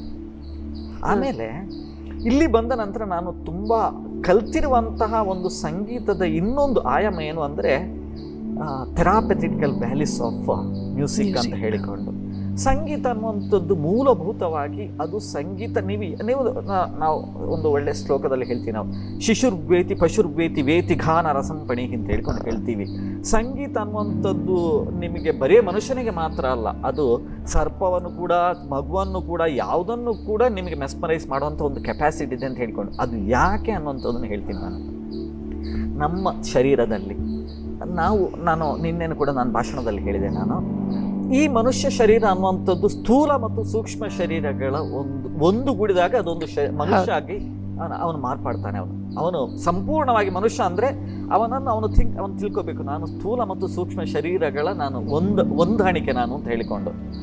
ಸೊ ನಿಮಗೆ ಇಲ್ಲಿ ನೀವು ಸೂಕ್ಷ್ಮ ಶರೀರ ಅಂತ ಹೇಳ್ಕೊಂಡು ಏನು ಹೇಳ್ತೀರಾ, ಸೂಕ್ಷ್ಮ ಶರೀರಗಳಿಗೆ ನೀವು ಅಂದರೆ 6 ಚಕ್ರಗಳು 7 ಚಕ್ರಗಳು ಮತ್ತು 72,000 ನಾಡಿಗಳು ಅಂತ ಹೇಳ್ಕೊಂಡು ಹೇಳ್ತೀರಿ. ಈ 72,000 ನಾಡಿಗಳನ್ನು ನಿಮಗೆ, ಈ ನಾಡಿಗಳಿಗೆ ನೀವು ನೀವು ಎನರ್ಜಿ ಕೊಡುವಂತಹ ಒಂದು ಆಹಾರವನ್ನು ಕೊಡುವಂತಹ ಮೂಲಗಳು ಈ ಸಂಗೀತ ಆಗಿರಬಹುದು, ಯೋಗ ಆಗಿರಬಹುದು. ನಿಮ್ಮನ್ನು ನೀವೇನು ಹೇಳ್ತೀರಾ, ರೆಸ್ಟ್ಲೆಸ್ ಮೈಂಡ್ ಅಂತ ಹೇಳಿಕೊಂಡು, ರೆಸ್ಟ್ಲೆಸ್ ಅಂದರೆ ಥಾಟ್ಲೆಸ್ ಮೈಂಡ್ ಅಂತ ಹೇಳ್ಕೊಂಡು ಹೇಳ್ತೀರಲ್ಲ, ಇದರಲ್ಲೆಲ್ಲ ನಿಮಗೆ ನಿಮ್ಮ ಆ ವಿಶ್ವಶಕ್ತಿಯನ್ನು ನಿಮ್ಮ ಈ ಇನ್ಲೆಟ್ ಮೂಲಕ ನೀವು ತಗೊಳ್ತೀರಿ. ಇದಕ್ಕೆ ನೀವು ಸಂಗೀತದಲ್ಲಿ ಹೇಗೆ ನಿಮಗೆ ಅದನ್ನು ಎಕ್ಸಲ್ರೇಟ್ ಮಾಡ್ತಂದರೆ, ಸಂಗೀತದ 7 ಸ್ವರಗಳು, ಈ ನಿಮ್ಮ 7 ಚಕ್ರಗಳಿಗೆ 7 ಸ್ವರಗಳನ್ನು ನಮ್ಮ ಋಷಿಗಳು ನಮ್ಮ ಸೃಷ್ಟಿ ಮಾಡಿದ್ದಾರೆ. ಅದು ನಿಮಗೆ ಮೂಲಾಧಾರಕ್ಕೆ ನಿಮ್ಗೆ ಷಡ್ಜ, ಹಾಗೆಯೇ ನಿಮಗೆ ರಿಷಭ, ಗಾಂಧಾರ, ಮಧ್ಯಮ, ಪಂಚಮ, ದೈವತ, ನಿಷಾದಗಳು ನಿಮ್ಮ ಮೂಲಾಧಾರ, ಸ್ವಾಧಿಷ್ಠಾನ, ಮಣಿಪೂರ, ಅನಾಹತ, ಈ ಎಲ್ಲ ಚಕ್ರಗಳನ್ನು ಕ್ಯೂರ್ ಮಾಡುವಂತಹ, ಅದರ ಜೊತೆ ಸಂವಹನ ಮಾಡುವಂತಹ ಒಂದು ಶಕ್ತಿಯನ್ನಿರುವಂತಹ ನೋಟ್ಗಳದು. ಆಮೇಲೆ ನಮ್ಮ ನೆಕ್ಸ್ಟ್ ನಾವು ಬಂದರೆ 72 ಮೇಳಕರ್ತ ರಾಗಗಳದ್ದು ವೆಂಕಟಮುಖಿ ಅಂತ ಹೇಳಿಕೊಂಡು, ಅವರು ತುಂಬ ದೊಡ್ಡ ವಾಗ್ಯಗಾರರು. ವೆಂಕಟಮುಖಿಗಳು 72 ಮೇಳಕರ್ತ ರಾಗಗಳೊಂದು ಸ್ಕೀಮನ್ನು ಅವರು ಕಂಡು ಹುಡುಕ್ತಾರೆ. ಅದು ಕರ್ನಾಟಕ ಸಂಗೀತದಲ್ಲಿ ಮಾತ್ರ ಇದೆ. ಕರ್ನಾಟಕ ಸಂಗೀತದಲ್ಲಿ 72 ಮೇಳಕರ್ತ ರಾಗಗಳನ್ನ 72 ಮೇಳಕರ್ತ ರಾಗಗಳನ್ನು ನೀವು ಶ್ರುತಿಬದ್ಧವಾಗಿ, ನೀವು ತಾಳಬದ್ಧವಾಗಿ, ನೀವು ಒಂದು ಅನುಷ್ಠಾನದಿಂದ ನೀವು ಯಾವಾಗ ಹಾಡ್ಲಿಕ್ಕೆ ನೀವು ಹಾಡ್ತೀರಾ, ನೀವು 72,000 ನಾಡಿಗಳನ್ನು ನೀವು ನಿಮ್ಮ ಕಂಟ್ರೋಲ್ ಇಟ್ಕೊಳ್ತೀರಿ, ನಿಮಗೆ ಯಾವುದೇ ರೋಗ ರುಜಿನಗಳು ಬರುವುದಿಲ್ಲ ಅಂತ ಹೇಳಿಕೊಂಡು ನಮ್ಮ ವೇದಗಳಲ್ಲಿ ಹೇಳ್ತದೆ, ನಮ್ಮ ಸ್ಮೃತಿಗಳಲ್ಲಿ ಹೇಳ್ತದೆ, ನಮ್ಮ ಪುರಾಣಗಳಲ್ಲಿ ಹೇಳ್ತದೆ. ಸೊ ಹಾಗಾಗಿ ನಮಗೆ ಏನಾಗುತ್ತೆ ಅಂದರೆ, ನಾವು ಇಲ್ಲಿ ಬಂದ ನಂತರ ನೀವು ಈ ಥರ ವಿಚಾರಗಳನ್ನ ನಮಗೆ ತಿಳ್ಕೊಂಡು ಮಾಡುವಾಗ, ತಿಳಿಯದೆ ಒಂದನ್ನು ಮಾಡುವಾಗ ನಿಮಗೆ ಅದರ ಒಂದು ರಿಸಲ್ಟ್ 50%, ವಿತ್ ಫುಲ್ ನಾಲೆಜ್ ನೀವು ಮಾಡಿದಾಗ ಅದಕ್ಕೆ 100% ರಿಸಲ್ಟ್. ಇವಾಗ ಯಾಕೆ ನಾನು ಸಂತೋಷವಾಗಿದ್ದೇನೆ ಅಂದರೆ, ನನಗೆ ಇದೆಲ್ಲ ನಾನು ಯಾಕೆ ಸಂತೋಷವಾಗಿದ್ದೇನೆ ಅದರ ಹಿಂದಿರುವಂಥ ರಹಸ್ಯಗಳು ನನಗೆ ಗೊತ್ತು. ಅದಕ್ಕೋಸ್ಕರ ನಾವು ಸಂಗೀತವಾಗಿರ್ತೀವಿ. ನೀವು ಸಂಗೀತದಲ್ಲಿ ಇನ್ನೊಂದು, ನೀವು ತುಂಬ ಮೃದು ಭಾಷೆಗಳು, ಮಿತ ಭಾಷೆಗಳು, ತುಂಬ ಸಾಫ್ಟ್ ಸ್ಪೋಕನ್, ಯಾವನು ಎಕ್ಸೈಟೆಡ್ ಆಗಿ ಒಂಥರ ಎಲ್ಲರನ್ನು ಕೂಡ ತುಂಬ ಸಾಫ್ಟ್ ಆಗಿ, ತುಂಬ ರೆಸ್ಪೆಕ್ಟ್ಫುಲ್ ಆಗಿ ಮಾತಾಡ್ತಾರೆ, ಪ್ರತಿಯೊಬ್ಬನಿಗೂ ಕೂಡ ರೆಸ್ಪೆಕ್ಟ್ ಕೊಡ್ತಾರೆ. ಇದು ಎಲ್ಲ ಏನಂದರೆ, ನೀವು ಅವರು ಮೂಲಭೂತವಾಗಿ ಬೇಸಿಕಲಿ ಅವರು ಖುಷಿಯಾಗಿರ್ತಾರೆ, ಸಂತೋಷವಾಗಿರ್ತಾರೆ. ಅವರ ದಿವಸದಲ್ಲಿ ಆಪ್ಟಿಮಮ್ ಅವರ ಕೆಲಸ ಮಾಡಲಿಕ್ಕೆ ಅವರಿಗೆ ಸಾಧ್ಯವಾಗ್ತಿರುತ್ತೆ. ಇದನ್ನು ನಾನು ತಿಳ್ಕೊಂಡೆ ಇಲ್ಲಿ ಬಂದ ನಂತರ. ನೀವು ಮೊದಲ ಬಾರಿಗೆ PSSMಗೆ ಪರಿಚಯಗೊಂಡಿದ್ದು ಗೌರಿಬಿದನೂರಿನಲ್ಲಿ. ಆವತ್ತೇ ಕಚೇರಿ ಇತ್ತು. ಓಕೆ. ಅಲ್ಲಿ ನನಗೆ ಗುರುಗಳದ್ದು ಎರಡು ವಿಚಾರಗಳು ನನಗೆ ಒಂದು ಇಷ್ಟವಾದ್ದಿದೆ, ಮತ್ತೊಂದು ಇಷ್ಟವಾಗದ್ದಿದೆ, ಎರಡು ಕೂಡ ಇದೆ ನನಗೆ. ಫಸ್ಟ್ ಗುರುಗಳನ್ನು ನೋಡಿದೆ ನಾನು, ಅಂತರೂ ಒಂದು ಸ್ಮೈಲ್ ಇಲ್ಲ, ಏನಿಲ್ಲ, ತುಂಬ ಒಂಥರ ಸಿಡುಕಾಗಿ ಬಂದರು. ನಂತರ ಬಂದರು, ಯು ಪ್ಲೇ ಅಂದರು. ಆಯಿತು, ಪ್ಲೇ, ನಮಗೆ ಅದೇನು ವಿಶೇಷ ಅಲ್ಲ, ಆಯಿತು, ಏನೋ ನುಡಿಸಿದ್ದೆ. ನಾರ್ಮಲಿ ಸಂಗೀತ ಕಚೇರಿಗೆ ನಾವು ಹೋದಾಗ ನಾವು ಗಮನಿಸಿರ್ತೀವಿ, ಮುಖ್ಯವಾಗಿ ಯಾರೊಬ್ಬ ಮುಖ್ಯ ಆರ್ಟಿಸ್ಟ್ ಇರ್ತಾನೆ, ಮೇನ್ ಆರ್ಟಿಸ್ಟ್ ಇರ್ತಾನೆ, ಅವನ ಜೊತೆ ಎಷ್ಟು ಜನ ಬಂದಿರ್ತಾರೆ, ನಾವು ಅವ್ರ ಬಗ್ಗೆ ತಿಳ್ಕೊಳ್ಳಲ್ಲ, ಅವರು ನಮ್ಮ ಬಗ್ಗೆ ಮಾತಾಡಲ್ಲ. ನಾವಂತೂ ನಮ್ಮ ಕೆಲಸ ಮುಗಿಸ್ಕೊಂಡು ನಾವು ಹೋಗ್ತಿರ್ತೀವಿ, ನಮ್ಮನ್ನು ಯಾವನು ಗಮನಿಸೋದಿಲ್ಲ. ಇದು ನನಗೆ ಅಲ್ಲಿವರೆಗೆ ನನಗೆ ರೂಢಿ ಆಗಿರುವಂಥದ್ದು. ಈ ಕಾರ್ಯಕ್ರಮದಲ್ಲಿ ಏನಾಯ್ತು ಅಂದರೆ ಪ್ರತಿಯೊಬ್ಬನಿಗೆ ಕೂಡ ಇಂಪಾರ್ಟೆನ್ಸ್ ಅಂತ ಬಂತು. ನನ್ನನ್ನು ಬಂದು ಮಾತಾಡಿಸಿದ್ರು, ಮೃದಂಗಿಷ್ಟನ್ನು ಬಂದು ಮಾತಾಡಿಸಿದ್ರು, ಮೇನ್ ಆರ್ಟಿಸ್ಟ್ಗಳನ್ನು ಬಂದು ಮಾತಾಡಿಸಿದ್ರು. ಆಯಿತು, ಬಂದುಬಿಟ್ಟು ನನ್ನ ಹತ್ರ ಆರ್ಡರ್ ಮಾಡಿದರು, ನುಡಿಸು ಅಂದರು. ಆಯಿತು, ನುಡಿಸಿದೆ. ಇವ್ರ ಮೆಸೇಜ್ ಅಂದರು. ಅಲ್ಲಿವರೆಗೆ ನಾನು ಅವತ್ತು 3-4 ಸಲ ಕೇಳಿದೆ, ಆಲೋಚನಾರಹಿತ ಸ್ಥಿತಿ ಅಂತ. ನಿಜವಾಗ್ಲೂ ಸನ್ನಿಹಿತವಾಗಿಬಿಡ್ತು ಆಲೋಚನಾರಹಿತ ಸ್ಥಿತಿ. ಮೈಕ್ ಯಾವಾಗ ಕೈಗೆ ಬಂತು, ಆಲೋಚನೆ ಇಲ್ಲ, ಶಬ್ದಗಳು ಬರ್ತಿಲ್ಲ, ಏನು ಮಾತಾಡ್ಬೇಕು ಗೊತ್ತಾಗ್ತಿಲ್ಲ.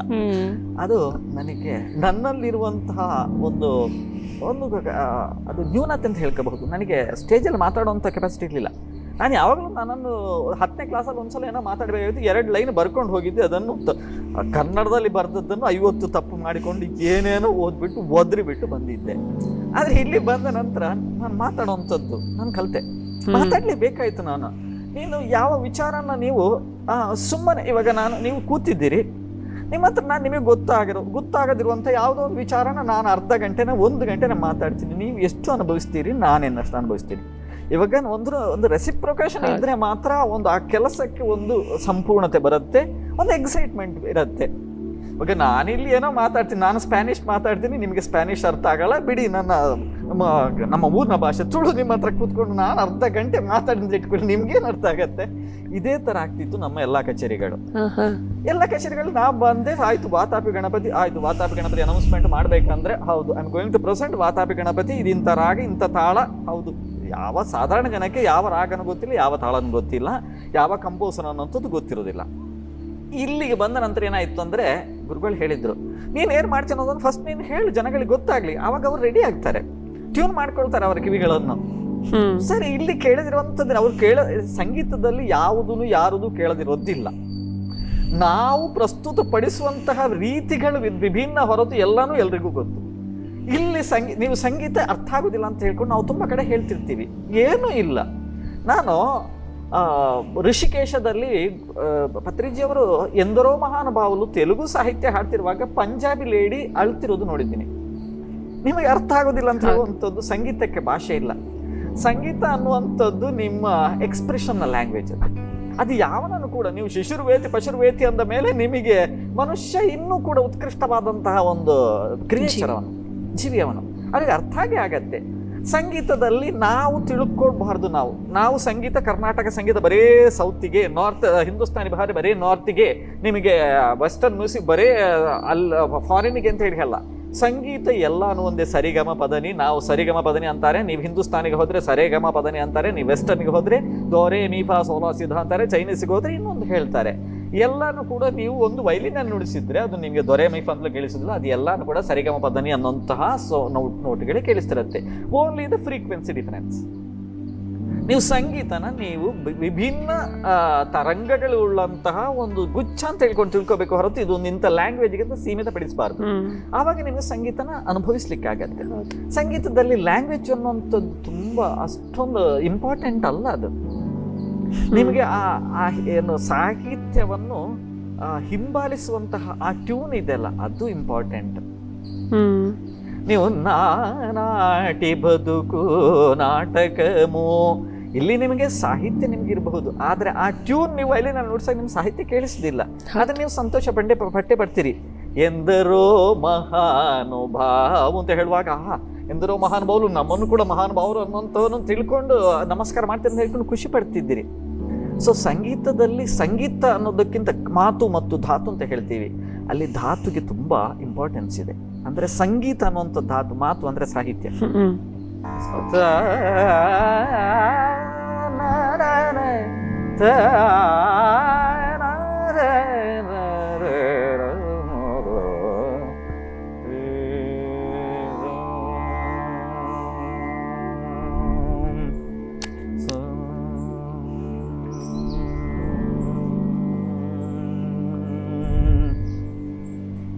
ಗಣೇಶ್ ಕುಮಾರ್ ಅವರೇ, ನಿಮ್ಮ ಪಿಟೀಲ್ ವಾದನೆಯನ್ನು ನಾವು ಎಲ್ಲರೂ ಕೇಳಿದ್ದೀವಿ, ಆದರೆ ಓಕಲ್ ನೀವು ಶುರು ಮಾಡಿದ್ದೆ ಓಕಲಿಂದ ಅಂತ ಹೇಳಿದ್ರಿ.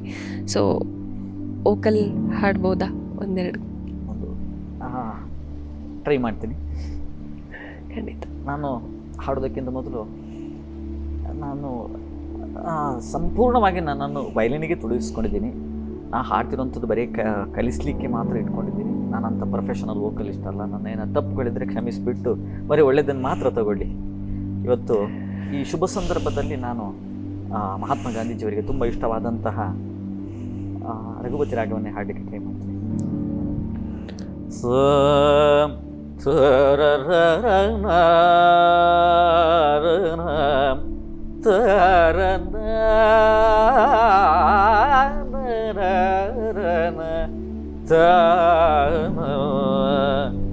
ರಘುಪತಿ ರಾಘವ ರಾಚಾರಾ ಪತಿತ ಪಾವನ ಸೀತಾರಾಮ್. ರಘುಪತಿ ರಾಘವ ರಾಚಾರಾ ಪತಿತ ಪಾವನ ಸೀತಾರಾಮ್. ईश्वर अल्लाह तेरो ना सबको सन्मति दे भगवान. ईश्वर अल्लाह तेरो ना सबको सन्मति दे भगवान. ईश्वर अल्लाह तेरो ना सबको सन्मति दे भगवान. रघुपति राघव राचाराम.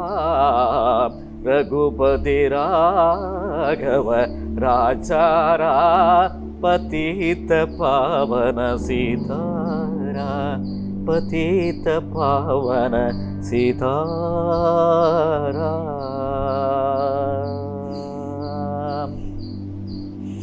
ಸತ್ಯವಾಗ್ಲೂ ಸರಸ್ವತಿ ನಿಮ್ಮೊಳಗೆ ಮ್ಯೂಸಿಕ್ ರೂಪದಲ್ಲಿ ನೆಲೆಸಿದ್ದಾಳೆ ಸರ್. ಇದಕ್ಕಿಂತ ಏನು ಹೇಳಲಾರೆ. ತುಂಬ ಧನ್ಯವಾದಗಳು. ಸೊ ಗೌರಿಬಿದನೂರು ಕ್ಲಾಸ್ ಹೀಗೆ ಜರುಗ್ತು, ಅಂದರೆ ಕಚೇರಿ ಆಯಿತು. ಕಚೇರಿ ಆದಮೇಲೆ ಧ್ಯಾನದ ಬಗ್ಗೆ ತಿಳಿದಿದ್ದ ನಿಮಗೆ? ಹೇಗೆ ಗೌರಿಬಿದನೂರು ಕ್ಲಾಸ್ ನೀವು ಹೋಗಿದ್ದು? ಇನ್ವೈಟ್ ಮಾಡಿದ್ರಾ ಕಚೇರಿಗೋಸ್ಕರ, ಅಥವಾ ಧ್ಯಾನ ಗೊತ್ತಿದ್ದು ನೀವು ಹೋಗಿದ್ದ? ಅದು ಆ್ಯಕ್ಚುಲಿ ನಂದ್ಯಾಲ್ ರಾಮಮೂರ್ತಿ ಅಂತ ಹೇಳ್ಕೊಂಡು ನಮ್ಮ ಅರುಣ್ ಕುಮಾರ್ ಅವರು ಗುರುಗಳು ನಮ್ಮ ಪತ್ರಿಜಿ ಗುರುಗಳ ಸಹಪಾಠಿಗಳು, ಬಾಲ್ಯದ ಸಹಪಾಠಿಗಳು. ಅವರಿಗೆ ಈ ತರ ಪತ್ರಿಜಿ ಅವರು ಗೌರಿಬಿದನಿಗೆ ಬರ್ತಿದ್ದಾರೆ, ನೀವು ಒಂದು ಸಂಗೀತ ಒಂದು ಟ್ರೂಪ್ ಅನ್ನು ಕರ್ಕೊಂಬನ್ನಿ ಅಂತ ಹೇಳಿದ್ರೆ ಆಯ್ತು. ಸೊ ನಂದ್ಯಾಲ್ ರಾಮಮೂರ್ತಿ ಅವರು ಶಶಿಧರ ಕೋಟೆಯವರನ್ನು, ಅರುಣ್ ಕುಮಾರನ್ನು, ನನ್ನನ್ನು ಎಲ್ಲ ಕರ್ಕೊಂಡು ಹೋಗ್ತಾರೆ. ಇವರು ನಂದ್ಯಾಲ್ ರಾಮಮೂರ್ತಿ ಅವರ ಮಿಸ್ಸಸ್ ಕೂಡ ಬಂದಿರ್ತಾರೆ ಅವತ್ತು. ಆ ಕಾರ್ಯಕ್ರಮದಲ್ಲಿ ಫಸ್ಟ್ ನಮಗೆ ಈ ಥರ ಗುರುಗಳದ್ದು ಪರಿಚಯ ಆಗುತ್ತೆ. ಅಲ್ಲಿ ನನಗೆ ಅಂದರೆ ನನಗೆ ಈ ಫಸ್ಟ್ ನಮ್ಮ ಗುರುಗಳು ಅಂದರೆ ಇವರು ಈ ಥರ ಮಾತಾಡುವಾಗ ನನಗೆ ಅಷ್ಟೇ ನನಗೆ ಗೊತ್ತಾಗಲಿಲ್ಲ. ತುಂಬ ಜನ ಧ್ಯಾನಗಳ ಬಗ್ಗೆ ಮಾತಾಡ್ತಿದ್ರಾಯ್ತು, ಭಾಷಣ ಕೇಳಿಸ್ಕೊಂಡೆ. ಬಟ್ ನನಗೆ ಅದು ನನ್ನ ಲೆಕ್ಕಕ್ಕೆ ಅದು ತೀರಾ ಲಾಂಗ್ ಡೇ ಅದು. ಯಾಕಂದರೆ ಬೆಳಗ್ಗೆ ನಾನು 9 ಗಂಟೆಗೇನೋ ತಲುಪಿದ್ದೀನಿ, ಸಾಯಂಕಾಲ 5 ಗಂಟೆವರೆಗೆ ಕಾರ್ಯಕ್ರಮ ನಡೀತಾನಿದೆ. ನಾನು ಅಷ್ಟೊತ್ತು ಯಾವಾಗಲೂ ನಾವು ಅಷ್ಟೊಂದು ಪೇಷನ್ಸಲ್ಲಿ ಕೂತ್ಕೊಂಡಿದ್ದಿಲ್ಲ. ಯಾಕಂದರೆ ನಮ್ಮದು ಒಂಥರ ಯಾಂತ್ರಿಕವಾದಂತಹ ಲೈಫ್ ಆಗಿತ್ತು. ನೀವು ಹೋಗ್ತೀವಿ, ನಮ್ಮ ಕೆಲಸ ಏನು, ನಾವು ಹೋದಾಗಲೇ ನಾವು ಹೇಳ್ತೀವಿ ಎಲ್ಲ ಸೆಟ್ ಆಗಿರಲಿ, ನಾವು ಬರ್ತೀವಿ, ಕಾರ್ಯಕ್ರಮ ನುಡಿಸಿದ ನಂತರ ನಾವು ಮತ್ತೆ ಎಲ್ಲಿ ಮಾತಾಡೋದಿಲ್ಲ, ಏನಿಲ್ಲ, ಸೀದೆ ಎದ್ಕೊಂಡು ನಾವು ಹೊರಡ್ತಿರ್ತೀವಿ. ಯಾಕಂದರೆ ಮತ್ತೊಂದು ಸ್ಟೇಜ್ ನಮ್ಮನ್ನು ಕಾಯ್ತಿರತ್ತೆ. ಇದು ಏನಂದರೆ ನಮ್ಮ ತಾಳ್ಮೆಗೆ ಒಂದು ಒಳ್ಳೆ ಪರೀಕ್ಷೆ ಅದು. ಅವ್ರು ಸಾಯಂಕಾಲದವರೆಗೆ 5 ಗಂಟೆ 6 ಗಂಟೆವರೆಗೆ ನಾನು ಗೌರಿಬಿದನೂರಲ್ಲೇ ಇದ್ದೆ. ಅಲ್ಲೇ ಊಟ ಮಾಡಿಕೊಂಡು ಅಲ್ಲೇ ಇದ್ಕೊಂಡು ಪುನಃ ಅವರ ಸೆಕೆಂಡ್ ಸೆಷನ್ ಅನ್ನು ಕೂಡ ಕೇಳ್ಕೊಂಡು ಬಂದೆ. ಬಟ್ ಅವತ್ತು ನನಗೆ ಅಂತಹ ವಿಶೇಷವಾಗಿ ನಂಗೆ ಅಲ್ಲಿ ಏನು ಗೊತ್ತಾಗ್ಲಿಲ್ಲ. ಆ ನಂತರ ಬೆಂಗಳೂರಲ್ಲಿ ನ್ಯಾಷನಲ್ ಕಾಲೇಜ್ ಗ್ರೌಂಡ್ ಅಲ್ಲಿ ಯಾವಾಗ ಕಾರ್ಯಕ್ರಮ ಆಗತ್ತಾ, ಧ್ಯಾನ ಮಹಾ ಯಜ್ಞ ಆಗತ್ತೆ 7 days. ಆವಾಗ ನಾವು ಬೇರೆ ಕಾರ್ಯಕ್ರಮಕ್ಕೆ ಅಂದ್ರೆ ನಾವು ಅಲ್ಲಿ ಒಂದು ಸ್ಟಾಫ್ ಆರ್ಟಿಸ್ಟ್ ತರ, ಅಂದ್ರೆ ಅಖಂಡ ಧ್ಯಾನಕ್ಕೆಲ್ಲ ಬೆಳಗ್ಗಿನ ಮಾರ್ನಿಂಗ್ ಮೆಡಿಟೇಷನ್ಗೆಲ್ಲ ಸಾಯಂಕಾಲ ಯಾರೆಲ್ಲ ಆರ್ಟಿಸ್ಟ್ಗಳು ಬರ್ತಾರ ಅದಕ್ಕೋಸ್ಕರ ನಾನು ಅಲ್ಲಿ ಒಬ್ಬ ಆಗಿದ್ದೆ. ನೀವು ದಿನ ಇರಬೇಕು ಅಂದಿದ್ರಾಯ್ತು. ಸೊ ನಾವು ನುಡಿಸೋದನ್ನು ಪ್ರತಿ ದಿವಸ ಗುರುಗಳು ಕೇಳ್ತಿದ್ರಾಯ್ತು. ಆಮೇಲೆ ಕಾರ್ಯಕ್ರಮ ಆದಮೇಲೆ ಕೇಳಿದ್ರು, ನೀನು ಒಂದು ದಿವಸ ನನಗೆ ನುಡಿಸ್ಬೇಕು ಅಂತ. ಸೊ ಕೊನೆಯ ದಿವಸ ನಾನು ಬಂದುಬಿಟ್ಟು ಗುರುಗಳಿಗೆ ಒಂದು ಸ್ವಲ್ಪ ನುಡಿಸ್ತೀನಿ, ಒಂದು ದಿವಸ ನುಡಿಸ್ತೀನಿ ಕೊನೆಯ ದಿವಸ.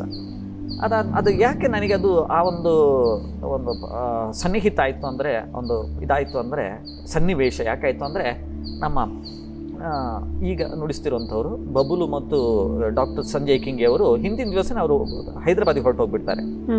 ಸೊ ಕೊನೆಯ ದಿವಸ ಕಾರ್ಯಕ್ರಮಕ್ಕೆ ಅವತ್ತು ಯಾರು ಅಲ್ಲಿ ಇನ್ಸ್ಟ್ರೂಮೆಂಟ್ ಇರೋದಿಲ್ಲ, ಅಕಂಪನಿಮೆಂಟ್. ಸೊ ನಾವು ಹೋಗಿ ಜಾಯ್ನ್ ಆಗ್ತೀವಿ. ಅದು ನಮಗೆ ಒಂಥರ ಅರಂಗೇಟ್ರಂ, ಅಲ್ಲಿಗೆ ಒಂದು ಇಂಟರ್ವ್ಯೂ ಆದಾಗ ಆಯಿತು.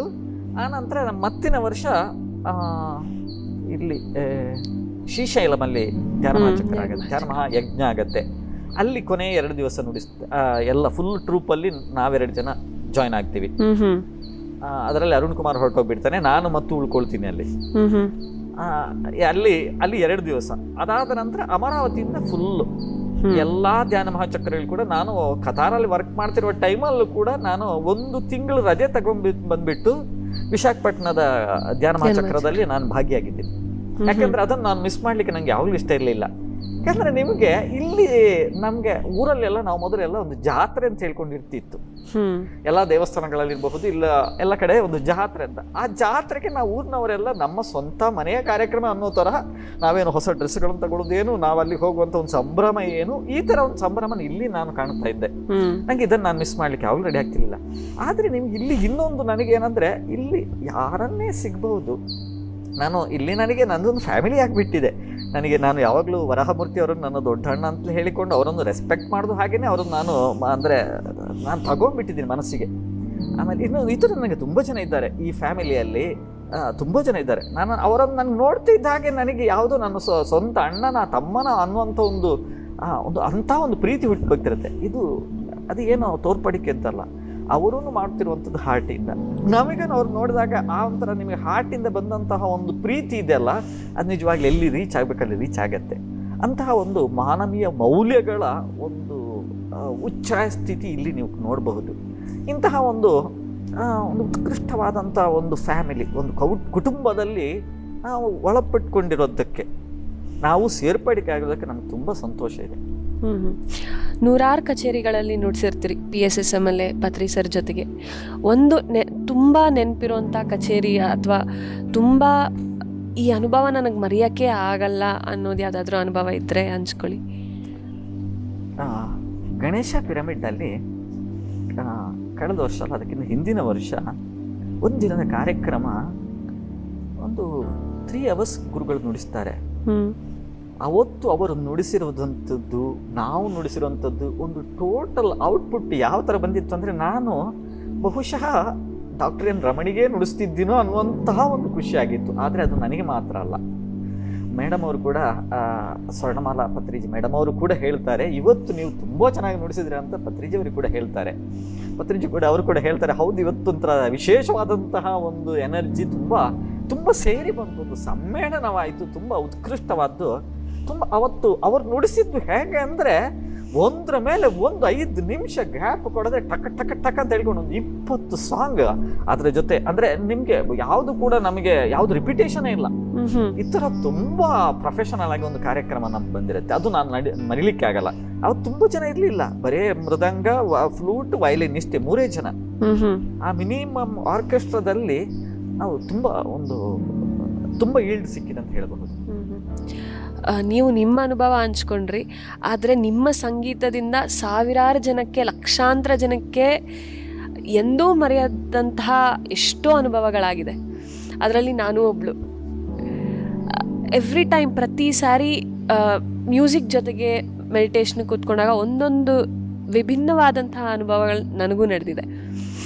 ಇನ್ನೊಂದು ಕ್ವೆಶ್ಚನ್ ಕೇಳಬೇಕು ಅಂತ, ನೀವು ಧ್ಯಾನ ಶುರು ಮಾಡಿದ್ದು ಹೇಗೆ? ನೀವು ಬಂದಿದ್ದು PSSMಗೆ ಕಚೇರಿಗಳ ಮುಖಾಂತರ, ಸರ್ ಜೊತೆಗೆ ಮ್ಯೂಸಿಕ್ ಪ್ಲೇ ಮಾಡ್ತಿದ್ರಿ. ಬಟ್ ಧ್ಯಾನ ಅನ್ನೋದು ಹೇಗೆ ಕಲ್ತ್ರಿ? ಇದ್ರ ಜೊತೆನೇ ಶುರುವಾಯ್ತಾ, ಅಥವಾ ಸರ್ ಕಾನ್ಸೆಪ್ಟ್ಸ್ನ ಕೇಳಿ ನಂತರ ನಿಮಗೆ ಧ್ಯಾನ ಮಾಡಬೇಕು ಅನ್ನಿಸ್ತಾ, ಹೇಗೆ? ಪ್ರತಿ ಸಲನೂ ನಮ್ಮ ಹತ್ರ ಕೇಳ್ತಿದ್ರಾಯ್ತು, ಧ್ಯಾನ ಮಾಡಿದಿರಾ ಅಂತ. ಆದರೆ ಸುಳ್ಳು ಹೇಳೋಕ್ಕಾಗಲ್ಲ. ಅದಕ್ಕೋಸ್ಕರ ಸುಮ್ಮನೆ ಒಂದು 5 ನಿಮಿಷ ಕೂತ್ಕೊಳ್ತಾ ಇದ್ದೆ, ಕಣ್ಣು ಮುಚ್ಕೊಂಡು ಕೂತ್ಕೊಳ್ತಾ ಇದ್ದೆ. ಕಣ್ಣು ಮುಚ್ಕೊಂಡು ಕೂತ್ಕೊಂಡ್ರೆ ನೀವು ಕಣ್ಣು ತೆಗೆದಾಗ ಏನು ಥಾಟ್ಸ್ ಬರುತ್ತೋ ಅದರ 10 ಪಟ್ಟು ಜಾಸ್ತಿ ಕಣ್ಣು ಮುಚ್ಕೊಂಡು ಬರ್ತಿತ್ತು. ಅದನ್ನು ಹೇಗೆ ಕೇಳ್ತಾ ಇದ್ದೆ ಹಾಗೆ ಹೀಗೆ ಅಂತ ಹೇಳಿಕೊಂಡು. ಆಮೇಲೆ ಇನ್ನೊಂದು ಸಲ ಏನೋ ಒಂದು ನಮ್ಮಲ್ಲಿ ಯಾವುದೋ ಒಂದು ನಮ್ಮ ಒಂದು ಹತ್ತಿರದ ಒಂದು ಇದರಲ್ಲಿ ಒಂದು ತುಂಬ ಕಹಿ ಘಟನೆ ನಡೆಯಿತು. ನನ್ನ ಕ್ಲೋಸ್ ಸರ್ಕಲ್ ಅದು ನನಗೆ ತುಂಬ ಮನಸ್ಸಿಗೆ ಸ್ವಲ್ಪ ನಾಟಿತ್ತು. ಅಂದರೆ ತುಂಬ ಬೇಸರ ನನಗೆ ಒಂದು ಸ್ವಲ್ಪ ದಿವಸ ಇತ್ತು. ಆವಾಗ ನನಗೆ ಅನ್ನಿಸ್ತು ನನ್ನ ಪಾಸ್ಟ್ ಲೈಫ್ ನಾನು ತಿಳ್ಕೋಬೇಕು ಅಂತ ಅನ್ನಿಸ್ತು. ಎಲ್ಲರೂ ಕೂಡ ಪಾಸ್ಟ್ ಲೈಫ್ ರಿಗ್ರೆಷನ್ ಅಂತಾರೆ. ಸರಿ, ನ್ಯೂಟನ್ ಅವರ ಒಂದು ಕಾರ್ಯಕ್ರಮ ಒಂದು ಸೆಷನ್ಗೆ ಹೋಗಿ ಕೂತ್ಕೊಂಡೆ. ಏನಿಲ್ಲ, ಅವ್ರ ಪಾಸ್ಟ್ ಲೈಫ್ ಹಿಂದಿನ ಲೈಫ್ಗೆಲ್ಲ ಹೋದವರೆಲ್ಲ ತುಂಬ ಜನ ಬಂದು ಎಕ್ಸ್ಪೀರಿಯನ್ಸ್ ಎಲ್ಲ ಹೇಳ್ಕೊಂಡ್ರು. ನನಗೇನು ಅಲ್ಲ, ಇನ್ನು ಜ್ಞಾನಕ್ಕಿಂತ ಇನ್ನು ಬರೋದಕ್ಕೆ ಮೊದಲು ಅಂದ್ರೆ BSSM ಅಲ್ಲಿ ನಾನು ನುಡಿಸ್ತಾ ಇದ್ದೀನಿ, ಆದ್ರೆ ಇನ್ನು ಕೂಡ ಧ್ಯಾನನ ನಾನು ಸಂಪೂರ್ಣವಾಗಿ ಸ್ಟಾರ್ಟ್ ಮಾಡಿರ್ಲಿಲ್ಲ. ನೋಡಿದೆ ನಾನು ಅವತ್ತು ಗುರುಗಳು ನಮಗೆ ಯಾವಾಗಲೂ ಒಂದು ಕಾರ್ಯಕ್ರಮ ಆದ್ಮೇಲೆ ಬಂದು ಕೇಳ್ತಾರೆ, ಅಂದ್ರೆ ನಮ್ಮನ್ನು ಕೂರಿಸ್ಕೊಂಡು ಕೇಳ್ತಾರೆ, ಹೇಗಾಯ್ತು ಇವತ್ತು ಕಾರ್ಯಕ್ರಮ, ಹೇಗಾಯ್ತು, ಎಲ್ಲ ವ್ಯವಸ್ಥೆಗಳು ಚೆನ್ನಾಗಿದೆ ಅಂತ. ಅವತ್ತು ನನಗೆ ಇದರ ನಂತರ ಒಂದು ಕ್ವಶನ್ ಇದೆ, ದೊಡ್ಡ ಒಂದು ಕ್ವಶನ್ ನನಗೆ ಅದು. ಯಾಕೆ ನನಗೆ ಎಲ್ರಿಗೂ ಕೂಡ ನೀವು ಧ್ಯಾನ ಹೋಗ್ತೀರಿ, ನೀವು ನಿಮ್ಮ ಪಾಸ್ಟ್ ಲೈಫನ್ನು ನೋಡ್ತೀರಿ, ಪಾಸ್ಟ್ ಲೈಫ್ ಬಗ್ಗೆ ತುಂಬ ಗ್ಲೋರಿಯಸ್ ಆಗಿ ಮಾತಾಡ್ತೀರಿ, ನನಗೆ ಯಾಕೆ ಸಾಧ್ಯ ಆಗ್ತಿರಲ್ಲ ಇದು ಅಂತ. ಅವರು ಹೇಳಿದ್ರು, ನಿನ್ನ ಮನಸ್ಸಲ್ಲಿ ನಿನ್ನ ಇದರಲ್ಲಿ ಬುದ್ಧಿಶಕ್ತಿಯಲ್ಲಿ ತುಂಬ ದ್ವಂದ್ವಗಳಿರತ್ತೆ. ನೀವು ಯಾವುದನ್ನು ಕೂಡ ಎಕ್ಸೆಪ್ಟ್ ಅಂದರೆ ಇಲ್ಲಿ ನೋಡ್ತಿರುವಂಥವ್ರು ಇಲ್ಲಿ ತುಂಬ ಮ್ಯಾಕ್ಸಿಮಮ್ ಬೆನಿಫಿಟ್ ತಗೊಂಡಿರುವವರು ಎಲ್ಲ ಇನ್ನೋಸೆಂಟ್ ಇದ್ದು. ನೀವು ಅದನ್ನು ಒಂಥರ ನೀವು ಏನಂದರೆ ಅದನ್ನು ಪರೀಕ್ಷಾತ್ಮಕ ದೃಷ್ಟಿಯಲ್ಲಿ ಯಾವಾಗ ನೋಡ್ತೀರೋ ನಿಮಗೆ ಅದನ್ನು ಸಂಪೂರ್ಣವಾಗಿ ನೀವು ಎಕ್ಸೆಪ್ಟ್ ಮಾಡಿರೋದಿಲ್ಲ. ನೀವಿನ್ನೂ ಕೂಡ ನೀವು ಅದನ್ನು ಟ್ರೈ ಮಾಡ್ತಿದ್ರಿ ಅಷ್ಟೇ, ಈ ಸಿಸ್ಟಮ್ ಹೇಗೆ ಅಂತ ಹೇಳಿಕೊಂಡು. ನನ್ನಲ್ಲಿ ಏನಂದರೆ ಬಹಳಷ್ಟು ಕ್ವಶನ್ಗಳಿತ್ತು. ಇದು ಹಾಗೆ ಹೇಗೆ ನಿಮಗೆ ಥಾಟ್ಲೆಸ್ ಮೈಂಡು, ಅದು ಹೇಗೆ ನೀವು ಕಣ್ಮುಚ್ಕೊಂಡ ತಕ್ಷಣ ನಿಮ್ಗೆ ಹೇಗೆ ಬರುತ್ತೆ, ಹಾಗೆ ಹೀಗೆ. ನಾನಂತೂ ತುಂಬ ಜನಗಳನ್ನು ಎಲ್ಲರೂ ಕೂಡ ತುಂಬ ಮಿರಾಕಲ್ಸ್ ಮಾತಾಡ್ತಿದ್ರಾಯ್ತು. ಅದು ಸುಳ್ಳಲ್ಲ, ಯಾಕಂದರೆ ಚಿಕ್ಕ ಮಕ್ಕಳೆಲ್ಲ ಬಂದುಬಿಟ್ಟು ಹೇಳ್ತಾ ಇದ್ರಾಯ್ತು. ನನ್ನ ಅಪ್ಪನಿಗೆ ಕೆಲಸ ಹೋಯಿತು, ನಾನು 1 ತಿಂಗಳು ಮೆಡಿಟೇಷನ್ ಮಾಡಿದೆ, ನನ್ನ ಅಪ್ಪನಿಗೆ ಕೆಲಸ ಸಿಕ್ತು, ನಾನು ಮೆಡಿಟೇಷನ್ ಮಾಡಿದೆ, ನನಗೆ ಏನೋ ನಾನು ಎಲ್ಲ ಸಬ್ಜೆಕ್ಟಲ್ಲಿ ಫೇಲ್ ಆಗ್ತಿದ್ದವು, ನಾನು ಪಾಸ್ ಆದೆ ಹೇಳ್ಕೊಂಡು ಹೇಳ್ತಿರುವಾಗ, ಈ ಮಕ್ಕಳು ಹೇಳ್ತಿರುವಾಗ ನಮಗೆ ನಿಜವಾಗ್ಲೂ ಇದು ನಿಜವಾದ ಸತ್ಯವಾದಂಥ ವಿಚಾರ. ಆದರೆ ಯಾಕೆ ನನಗೆ ಪ್ರಾಪ್ತ ಆಗ್ತಿಲ್ಲ ಅನ್ನೋಂಥದ್ದು ನನಗೆ ಇತ್ತು. ಅವತ್ತು ಗುರುಗಳು ಹೇಳಿದ್ರಲ್ಲ, ನೀವು ಒಂಥರ ಏನು ಆಲೋಚನೆಗಳು ಇಲ್ಲದೆ ಪೂರ್ವಭಾವಿಯಾಗಿ ಯಾವುದೇ ಒಂಥರ ಪೂರ್ವಗ್ರಹ ಪೀಡಿತರಲ್ಲದೆ ಕೂತ್ಕೊಂಡು ನೀವು ಧ್ಯಾನ ಮಾಡಿ ಆದಾಗ ಬರುತ್ತೆ. ಆಲೋಚನಾ ರಹಿತ ಸ್ಥಿತಿಯು ಸನ್ನಿಹಿತವಾಗತ್ತೆ, ಧ್ಯಾನನೂ ಬರುತ್ತೆ. ಧ್ಯಾನ ಮಾಡಿದ ನಂತರ ಅಷ್ಟೇ ನಿಮಗೆಲ್ಲಾನು ಕೂಡ ಸಾಧ್ಯ ಆಗುವಂಥದ್ದು. ಈ ಧ್ಯಾನ ಅನ್ನುವಂಥದ್ದು ಏನಂದರೆ ಒಂದು ಅಮೂರ್ತ ಸ್ವರೂಪ. ಅದು ನಿಮಗೆ ನೀವು ಹೇಳಬಹುದು ಹಲ್ವಾ ಹೀಗಿದೆ ಅಂತ ಹೇಳಿಕೊಂಡು, ನಾನು ಎಷ್ಟೇ ಎಕ್ಸ್ಪ್ಲೈನ್ ಮಾಡಿದ್ರು ಕೂಡ ನೀವು ಅದನ್ನು ತಿನ್ನೋದೆ, ನಿಮಗೆ ಅದು ಅರ್ಥ ಆಗಲ್ಲ. ಇದೇ ಥರ ನನಗೆ ಕೂಡ ಧ್ಯಾನ ಆಗಿತ್ತು. ಎಲ್ಲರೂ ಕೂಡ ಎಕ್ಸ್ಪ್ಲೈನ್ ಮಾಡ್ತಿದ್ದಾರೆ, ಹಲ್ವಾ ಹಾಗಿದೆ, ಹೀಗಿದೆ, ಸ್ವೀಟ್ ಇದೆ, ತುಂಬ ಸಾಫ್ಟ್ ಇದೆ ಅಂತ ಹೇಳ್ಕೊಂಡು. ನನಗೆ ತಿನ್ಲಿಕ್ಕೆ ಆಗ್ತಿರ್ಲಿಲ್ಲ. ಸೊ ನಾನು ಟ್ರೈ ಮಾಡಿದೆ. ತುಂಬ 1 ವರ್ಷ ಎಲ್ಲ ಮಾಡಿರಬಹುದು ಮೆಡಿಟೇಷನ್ ಮಾಡುವಾಗ. ನಿಮ್ಗೆ ಏನೆಲ್ಲ ಆಲೋಚನೆಗಳು ಬರೋದು, ಬರ್ತಾ ಸ್ವಲ್ಪ ಬರ್ತಾ ಇತ್ತು. ಆಮೇಲೆ ನನ್ನ ಮಿಸ್ಸಸ್ ಹೇಳಿದ್ಲು, ಅಂದ್ರೆ ಅವಳಿಗೆ ನಾನು ಹೇಳ್ತಾ ಇದ್ದೆ, ಅವಳು ತುಂಬ ಸಿನ್ಸಿಯರ್ ಆಗಿ ಮಾಡ್ತಿದ್ದಾಯ್ತು. ನಾನು ಭೂಮಿಯಿಂದ ಒಂದು 10 ಇಂಚಿನಷ್ಟು ಮೇಲೆ ಬಂದ ಒಂದು ಫೀಲಿಂಗ್ ಆಗ್ತಿದೆ ಅಂತ. ನಾನು ಅಮ್ಮನಿಗೆ ಸ್ವಲ್ಪ ಶುಗರ್ ಬಂದಿತ್ತು. ಅಮ್ಮನಿಗೆ ಹೇಳಿದೆ, ಅಮ್ಮನಿಗೆ ತುಂಬ ದೊಡ್ಡ ಒಂದು ಕಾಪರ್ ಪಿರಮಿಡ್ ಕೊಂಡೋಗಿ ಕೊಟ್ಬಿಟ್ಟು ಅವರಿಗೆ ಧ್ಯಾನ ಮಾಡ್ಲಿಕ್ಕೆ ಹೇಳಿದೆ. ಅವ್ರಿಗೂ ಕೂಡ ವಿಶೇಷವಾದಂತಹ ಒಳ್ಳೊಳ್ಳೆ ಅನುಭವಗಳನ್ನು ಹೇಳ್ತಿದ್ದಾರೆ. ಆಮೇಲೆ ಶುಗರ್ ಇವಾಗ ನಾರ್ಮಲ್ ಆಗಿಬಿಟ್ಟಿದೆ. 1-2 ವರ್ಷದಿಂದ ಮಾಡ್ತಿದ್ದಾರೆ, ತುಂಬ ಕಂಟಿನ್ಯೂಸ್ ಆಗಿ ಮಾಡ್ತಿದ್ದಾರೆ. ಇವಾಗ ಅವರು ತುಂಬ ನಾರ್ಮಲ್ ಆಗಿದ್ದಾರೆ. ಎಲ್ರಿಗೂ ಕೂಡ ಆಗ್ತಿದ್ದಾಗ ನನಗೆ ಇದು ಅಂದರೆ ನನ್ನ ಸರ್ಕಲಲ್ಲಿ ಇಷ್ಟೆಲ್ಲ ನಡೆಯುವಾಗ ನನಗೆ ಬೇಕಾಗಿಲ್ಲ. ಟ್ರೈ ಮಾಡಿದೆ, ಮೆಡಿಟೇಷನ್ ಅಲ್ಲಿ ಮಾಡಿದೆ. ಇವಾಗ ನನಗೆ ಆಗ್ತಿದೆ. ನಾನು ಒಂಥರ ಎಲ್ಲ ದಿವಸಗಳು ನಾನು ಒಳ್ಳೆ ಮೆಡಿಟೇಷನ್ ಮಾಡ್ತೀನಿ, ಧ್ಯಾನ ಮಾಡ್ತೀನಿ ಅಂತ ಹೇಳಲಿಕ್ಕಾಗಲ್ಲ. ಆಲ್ಮೋಸ್ಟ್ 50% ಸಕ್ಸಸ್ಫುಲ್ ನಿಮ್ಮ ಜೀವನ ಶೈಲಿಯಲ್ಲಿ ಧ್ಯಾನ ಮಾಡ್ತಿದ್ದೆ. ಓಕೆ, ಏನು ಧ್ಯಾನ ಅನುಭವಗಳು, ನಿಮ್ಮ ಧ್ಯಾನ ಅನುಭವಗಳ ಬಗ್ಗೆ ಹೇಳಿ. ನನ್ನ ಅನುಭವಗಳನ್ನು ಹೇಳೋದಕ್ಕಿಂತಲೂ ಎಫೆಕ್ಟ್ ಅನ್ನು ಹೇಳಬಹುದು. ಆದಂತರ ಪರಿಣಾಮಗಳೇನಾಯಿತು ಅಂದರೆ, ನಾನು ಇವಾಗ ತುಂಬ ಕಂಪೋಸ್ಡ್. ನನಗೆ ಯಾವ ಒಂಥರ ನನಗೆ ಏನು ಟೆನ್ಷನ್ಸ್ ಆಗಲಿ, ಒಂಥರ ಈ ದುಗುಡಗಳಾಗಲಿ, ಒಂಥರ ಯಾವುದಿಲ್ಲ. ನಾನು ತುಂಬ ಕಂಪೋಸ್ಡ್ ಆಗಿಬಿಟ್ಟು, ನೀವು ಏನೇ ಆದರೂ ಕೂಡ ತುಂಬ ಸ್ಥಿತಪ್ರಜ್ಞರು ಅಂತ ಹೇಳ್ತೀರಲ್ಲ, ಆ ಲೆವೆಲಿಗೆ ಬಂದುಬಿಟ್ಟಿದ್ದೀನಿ. ಅಂದರೆ 40 ಕಳೆಯಿತು, ಅದು ಇರಬಹುದು ಒಂದು. ಇವಾಗ ನಿಮಗೆ ಯಾವ್ದ ಬಗ್ಗೆ ನಾನು ಯಾವುದೇ ಟೆನ್ಷನ್ ತಗೊಳ್ಳೋದಾಗ್ಲಿ, ಯಾವುದೇ ಉದ್ವೇಗರಹಿತವಾಗಿದ್ದೀನಿ ನಾನು. ಇಲ್ಲಿ ಇದು ನಿಮಗೆ ತುಂಬ ಅಂದರೆ ನಿಮಗೆ ಮೇನ್ ಆಗಿ ನಮಗೆ ಬೇಕಾಗಿರುವಂಥದ್ದೇ ಇದು. ನಾವು 10 ಕೆಲಸಗಳನ್ನು ನಾವು ಪ್ಲ್ಯಾನ್ ಮಾಡ್ಕೊಳ್ತೀವಿ. 10 ಮಾಡ್ಕೊಂಡಾಗ ನನ್ನ ಟೈಮ್ ಅದು ಪರ್ಮಿಟ್ ಮಾಡೋದು ಅನ್ನೋದಕ್ಕಿಂತ 10ಕ್ಕೆ ಶೆಡ್ಯೂಲ್ ಮಾಡ್ಕೊಂಡ್ಬಿಡ್ತೀವಿ. ಅಲ್ಲಿ ಅಷ್ಟೊಂದು ಗ್ಯಾಪ್ ಇರಲ್ಲ. ಆವಾಗ ನಿಮಗೆ ಏನಿದ್ರು ಕೂಡ ನಿಮ್ಮ ಪರ್ಫಾರ್ಮೆನ್ಸ್ ಲೆವೆಲ್ ಫಸ್ಟ್ 2 ಅವರ್ಸ್ ಚೆನ್ನಾಗಿರುತ್ತೆ, ಆಮೇಲೆ ಇದು ಕೂಡ ಕೆಳಗೆ ಇಳಿತದೆ, ಡೆಮಿನಿಷಿಂಗ್ ಅದು. ನೀವು ಮೆಡಿಟೇಷನ್ ಮಾಡೋದ್ರಿಂದ ಏನಾಗುತ್ತೆ ಅಂದರೆ, ನೀವು 1 ಗಂಟೆ 2 ಗಂಟೆ ಕಾರ್ಯಕ್ರಮ ಆದಮೇಲೆ ನೀವು ಒಂದು ಅರ್ಧ ಗಂಟೆನ ಮೆಡಿಟೇಷನ್ ಮಾಡಿ ಪುನಃ ನೀವು ಫ್ರೆಶ್ ಆಗಿಬಿಡ್ತೀರಿ. ಮತ್ತೆ ನೀವು ಒಂದು 2-3 ಗಂಟೆ ಕಾರ್ಯಕ್ರಮ ನೋಡಿಸುವಷ್ಟು ನಿಮ್ಮ ಶಕ್ತಿ ಬಂದ್ಬಿಡುತ್ತೆ. ಸೊ ಇದು ನಿಮಗೆ ಅನುಭವ. ಹೌದು. ಪತ್ರಿಜಿ ಅವ್ರ ಜೊತೆ ನಿಮ್ಮ ಸಾಂಗತ್ಯ, ನಿಮ್ಮ ಒಡನಾಟ, ಬಿಕಾಸ್ ಪ್ರತಿ ಕಚೇರಿಯಲ್ಲೂ ನಾವು ನೋಡಿದ್ದೀವಿ ಮ್ಯೂಸಿಷಿಯನ್ಸ್ಗೆ ಎಷ್ಟು ರೆಸ್ಪೆಕ್ಟ್ ಕೊಡ್ತಾರೆ, ಹೇಗೆ ಟ್ರೀಟ್ ಮಾಡ್ತಾರೆ ಅಂತ. ಸೊ ಇಷ್ಟು ವರ್ಷಗಳ ಕಾಲ ಪತ್ರಿಜಿ ಅವ್ರ ಜೊತೆ ನಿಮ್ಮ ಜರ್ನಿ ಇದೆ ಅಂದರೆ ಖಂಡಿತವಾಗ್ಲೂ ಅವರ ಸಾಂಗತ್ಯ ಚೆನ್ನಾಗಿರುತ್ತೆ. ಚೆನ್ನಾಗೇ ಅಲ್ಲ, ಖಂಡಿತವಾಗ್ಲೂ ಚೆನ್ನಾಗಿರುತ್ತೆ. ಸೊ ಅದ್ರ ಬಗ್ಗೆ ಹಂಚ್ಕೊಳ್ಳಿ. ಅಂದರೆ ನನ್ನ ಒಂದು ವ್ಯೂ ಅಂದರೆ, ಈ ಥರ ಒಬ್ಬ ಗುರುಗಳನ್ನು ಸಿಗೋದು ನಿಮಗೆ ತುಂಬ ಕಷ್ಟ. ಒಂದು ಪರ್ಫೆಕ್ಟ್ ಗುರು. ಯಾಕಂದರೆ ಎಲ್ಲ ಗುರುಗಳು, ನೀವು ತುಂಬ ಸ್ಪಿರಿಚುವಲ್ ಗುರುಗಳಾಗಿರಬಹುದು, ನಿಮಗೆ ಯಾವುದೇ ಥರ ಗುರುಗಳಿರಬಹುದು, ಎಲ್ಲ ಮೆಟೀರಿಯಲಿಸ್ಟಿಕ್. ನೀವು ಇಂತಹ ಬೇರೆ ಬೇರೆ ಸಂಸ್ಥೆಗಳಲ್ಲೂ ಕೂಡ ನಿಮಗೆ ಏನೇ ಇದ್ರೂ ಕೂಡ ಗುರುಗಳ ಅಪ್ರೋಚ್ ಸಿಗಲ್ಲ. ಗುರುಗಳ ಹತ್ರ ಕೂತ್ಕೊಂಡು ಮಾತಾಡುವಂಥದ್ದು ಆ ಒಂದು ಭಾಗ್ಯ ಸಿಗಲ್ಲ. ಆಮೇಲೆ ಗುರುಗಳಿಗೂ ಒಂದು ಡಿಸ್ಕ್ರಿಮಿನೇಷನ್ ಇರುತ್ತೆ. ಒಂದು ಬೇರೆ ಬೇರೆ ಸ್ತರದಲ್ಲಿ ಅವರು ಮಾತಾಡ್ತಿರ್ತಾರೆ. ಯಾವ್ರಿಗೂ ಇಂಪಾರ್ಟೆನ್ಸ್ ಅನ್ನುವಂಥದ್ದು ಅವರ ಫೈನಾನ್ಷಿಯಲ್ ಇದರ ಪೊಸಿಷನ್ ಮೇಲೆ ಅದು ಡಿಸೈಡ್ ಆಗತ್ತೆ. ಬಟ್ ಇಲ್ಲಿ ಏನೂ ಇಲ್ಲ. ಇಲ್ಲಿ ನಿಜವಾದಂತಹ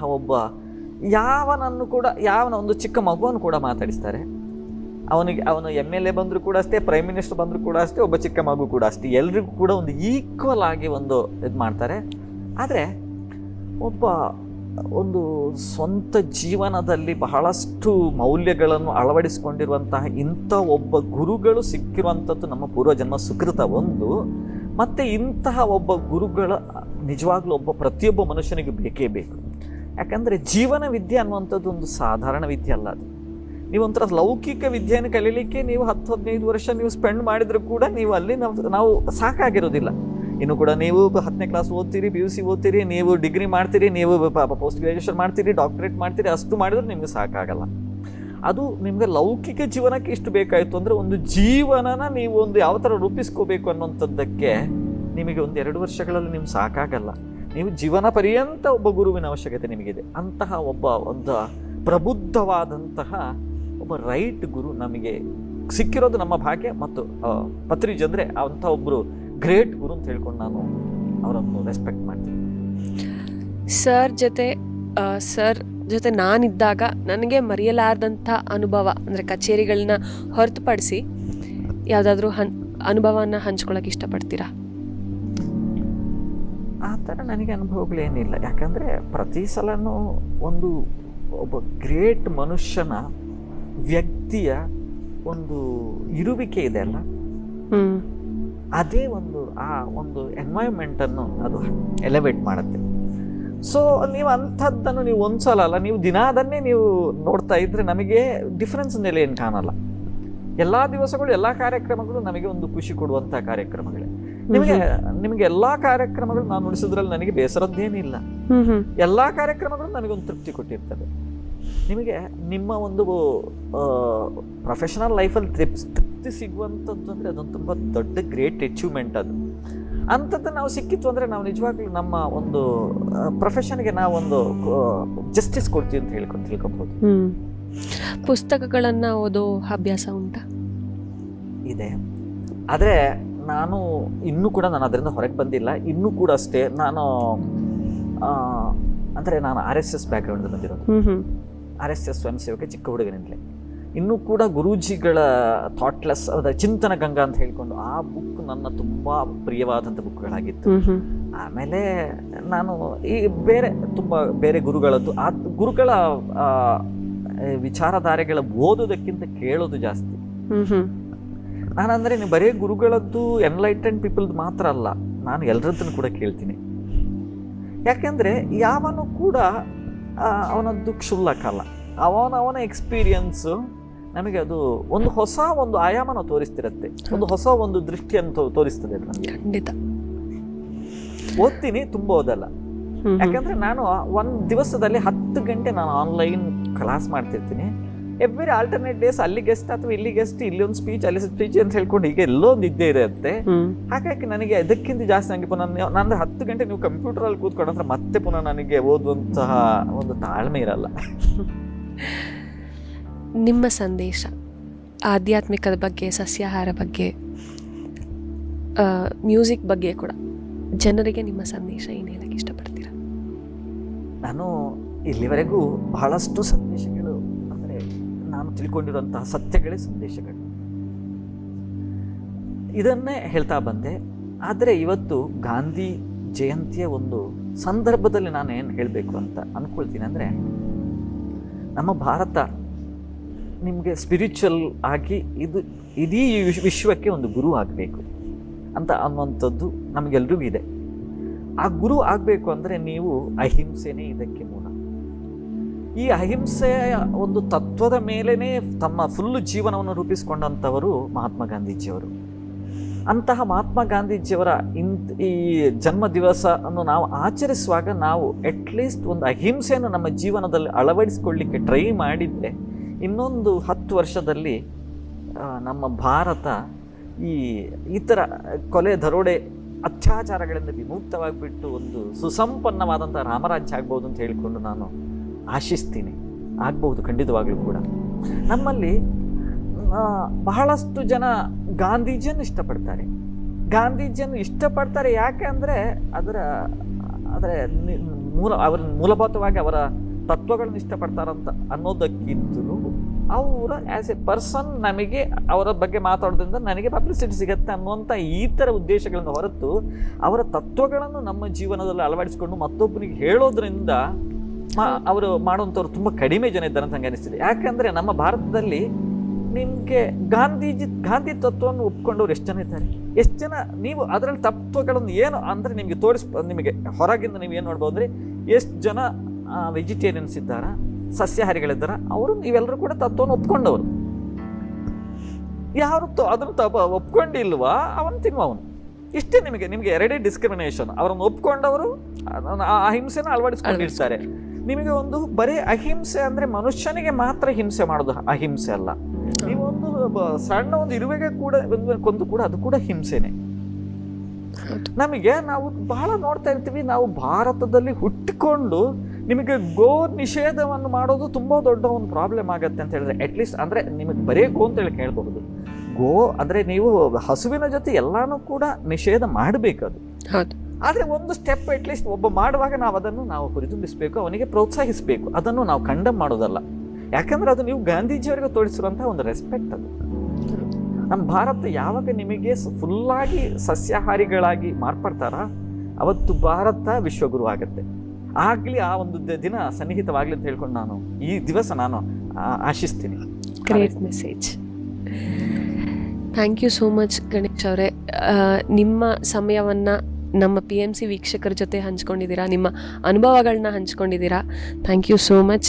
ಹೀಗೆ ನಿಮ್ಮ ಕಚೇರಿಗಳು ಬರ್ತಾ ಇರಲಿ, ಲಕ್ಷಾಂತರ ಕೋಟ್ಯಾಂತರ ಜನಕ್ಕೆ ಧ್ಯಾನದ ಅನುಭವಗಳು ಇನ್ನೂ ಚೆನ್ನಾಗಾಗಲಿ ಅಂತ ಆಶಿಸ್ತೀನಿ. ನೋಡಿದ್ರಲ್ಲ ವೀಕ್ಷಕರೇ, ಇವತ್ತಿನ ನಮ್ಮ ಈ ಸಂಚಿಕೆಯಲ್ಲಿ ವಿದ್ವಾನ್ ಗಣೇಶ್ ಕುಮಾರ್ ಅವರನ್ನು ಭೇಟಿಯಾದ್ವಿ. ಅವರ ಅನುಭವಗಳು, ಅವರ ಜ್ಞಾನವನ್ನು ಹಂಚ್ಕೊಂಡ್ರು. ಮುಂದಿನ ಸಂಚಿಕೆಯಲ್ಲಿ ಮತ್ತೆ ಭೇಟಿಯಾಗೋಣ. ಇದೇ ರೀತಿ ಧ್ಯಾನದ ವಿಷಯಗಳು, ಮಾಹಿತಿಗಳು, ಧ್ಯಾನಕ್ಕೋಸ್ಕರ PMC ಕನ್ನಡ ಚಾನಲ್ಗೆ ಸಬ್ಸ್ಕ್ರೈಬ್ ಮಾಡ್ಕೊಳ್ಳಿ, ಶೇರ್ ಮಾಡಿ. Thank you. ಹಲೋ ಗೆಳೆಯರೇ, ಪಿರಮಿಡ್ ಮೆಡಿಟೇಷನ್ ಚಾನೆಲ್ ಕನ್ನಡಕ್ಕಾಗಿ ಲೈಕ್ ಮಾಡಿ, ಸಬ್ಸ್ಕ್ರೈಬ್ ಮಾಡಿ ಹಾಗೂ ಬರಲಿರುವ ಅಪ್ಡೇಟ್ಸ್ಗಳಿಗಾಗಿ ಬೆಲ್ ಬಟನ್ ಒತ್ತಿ.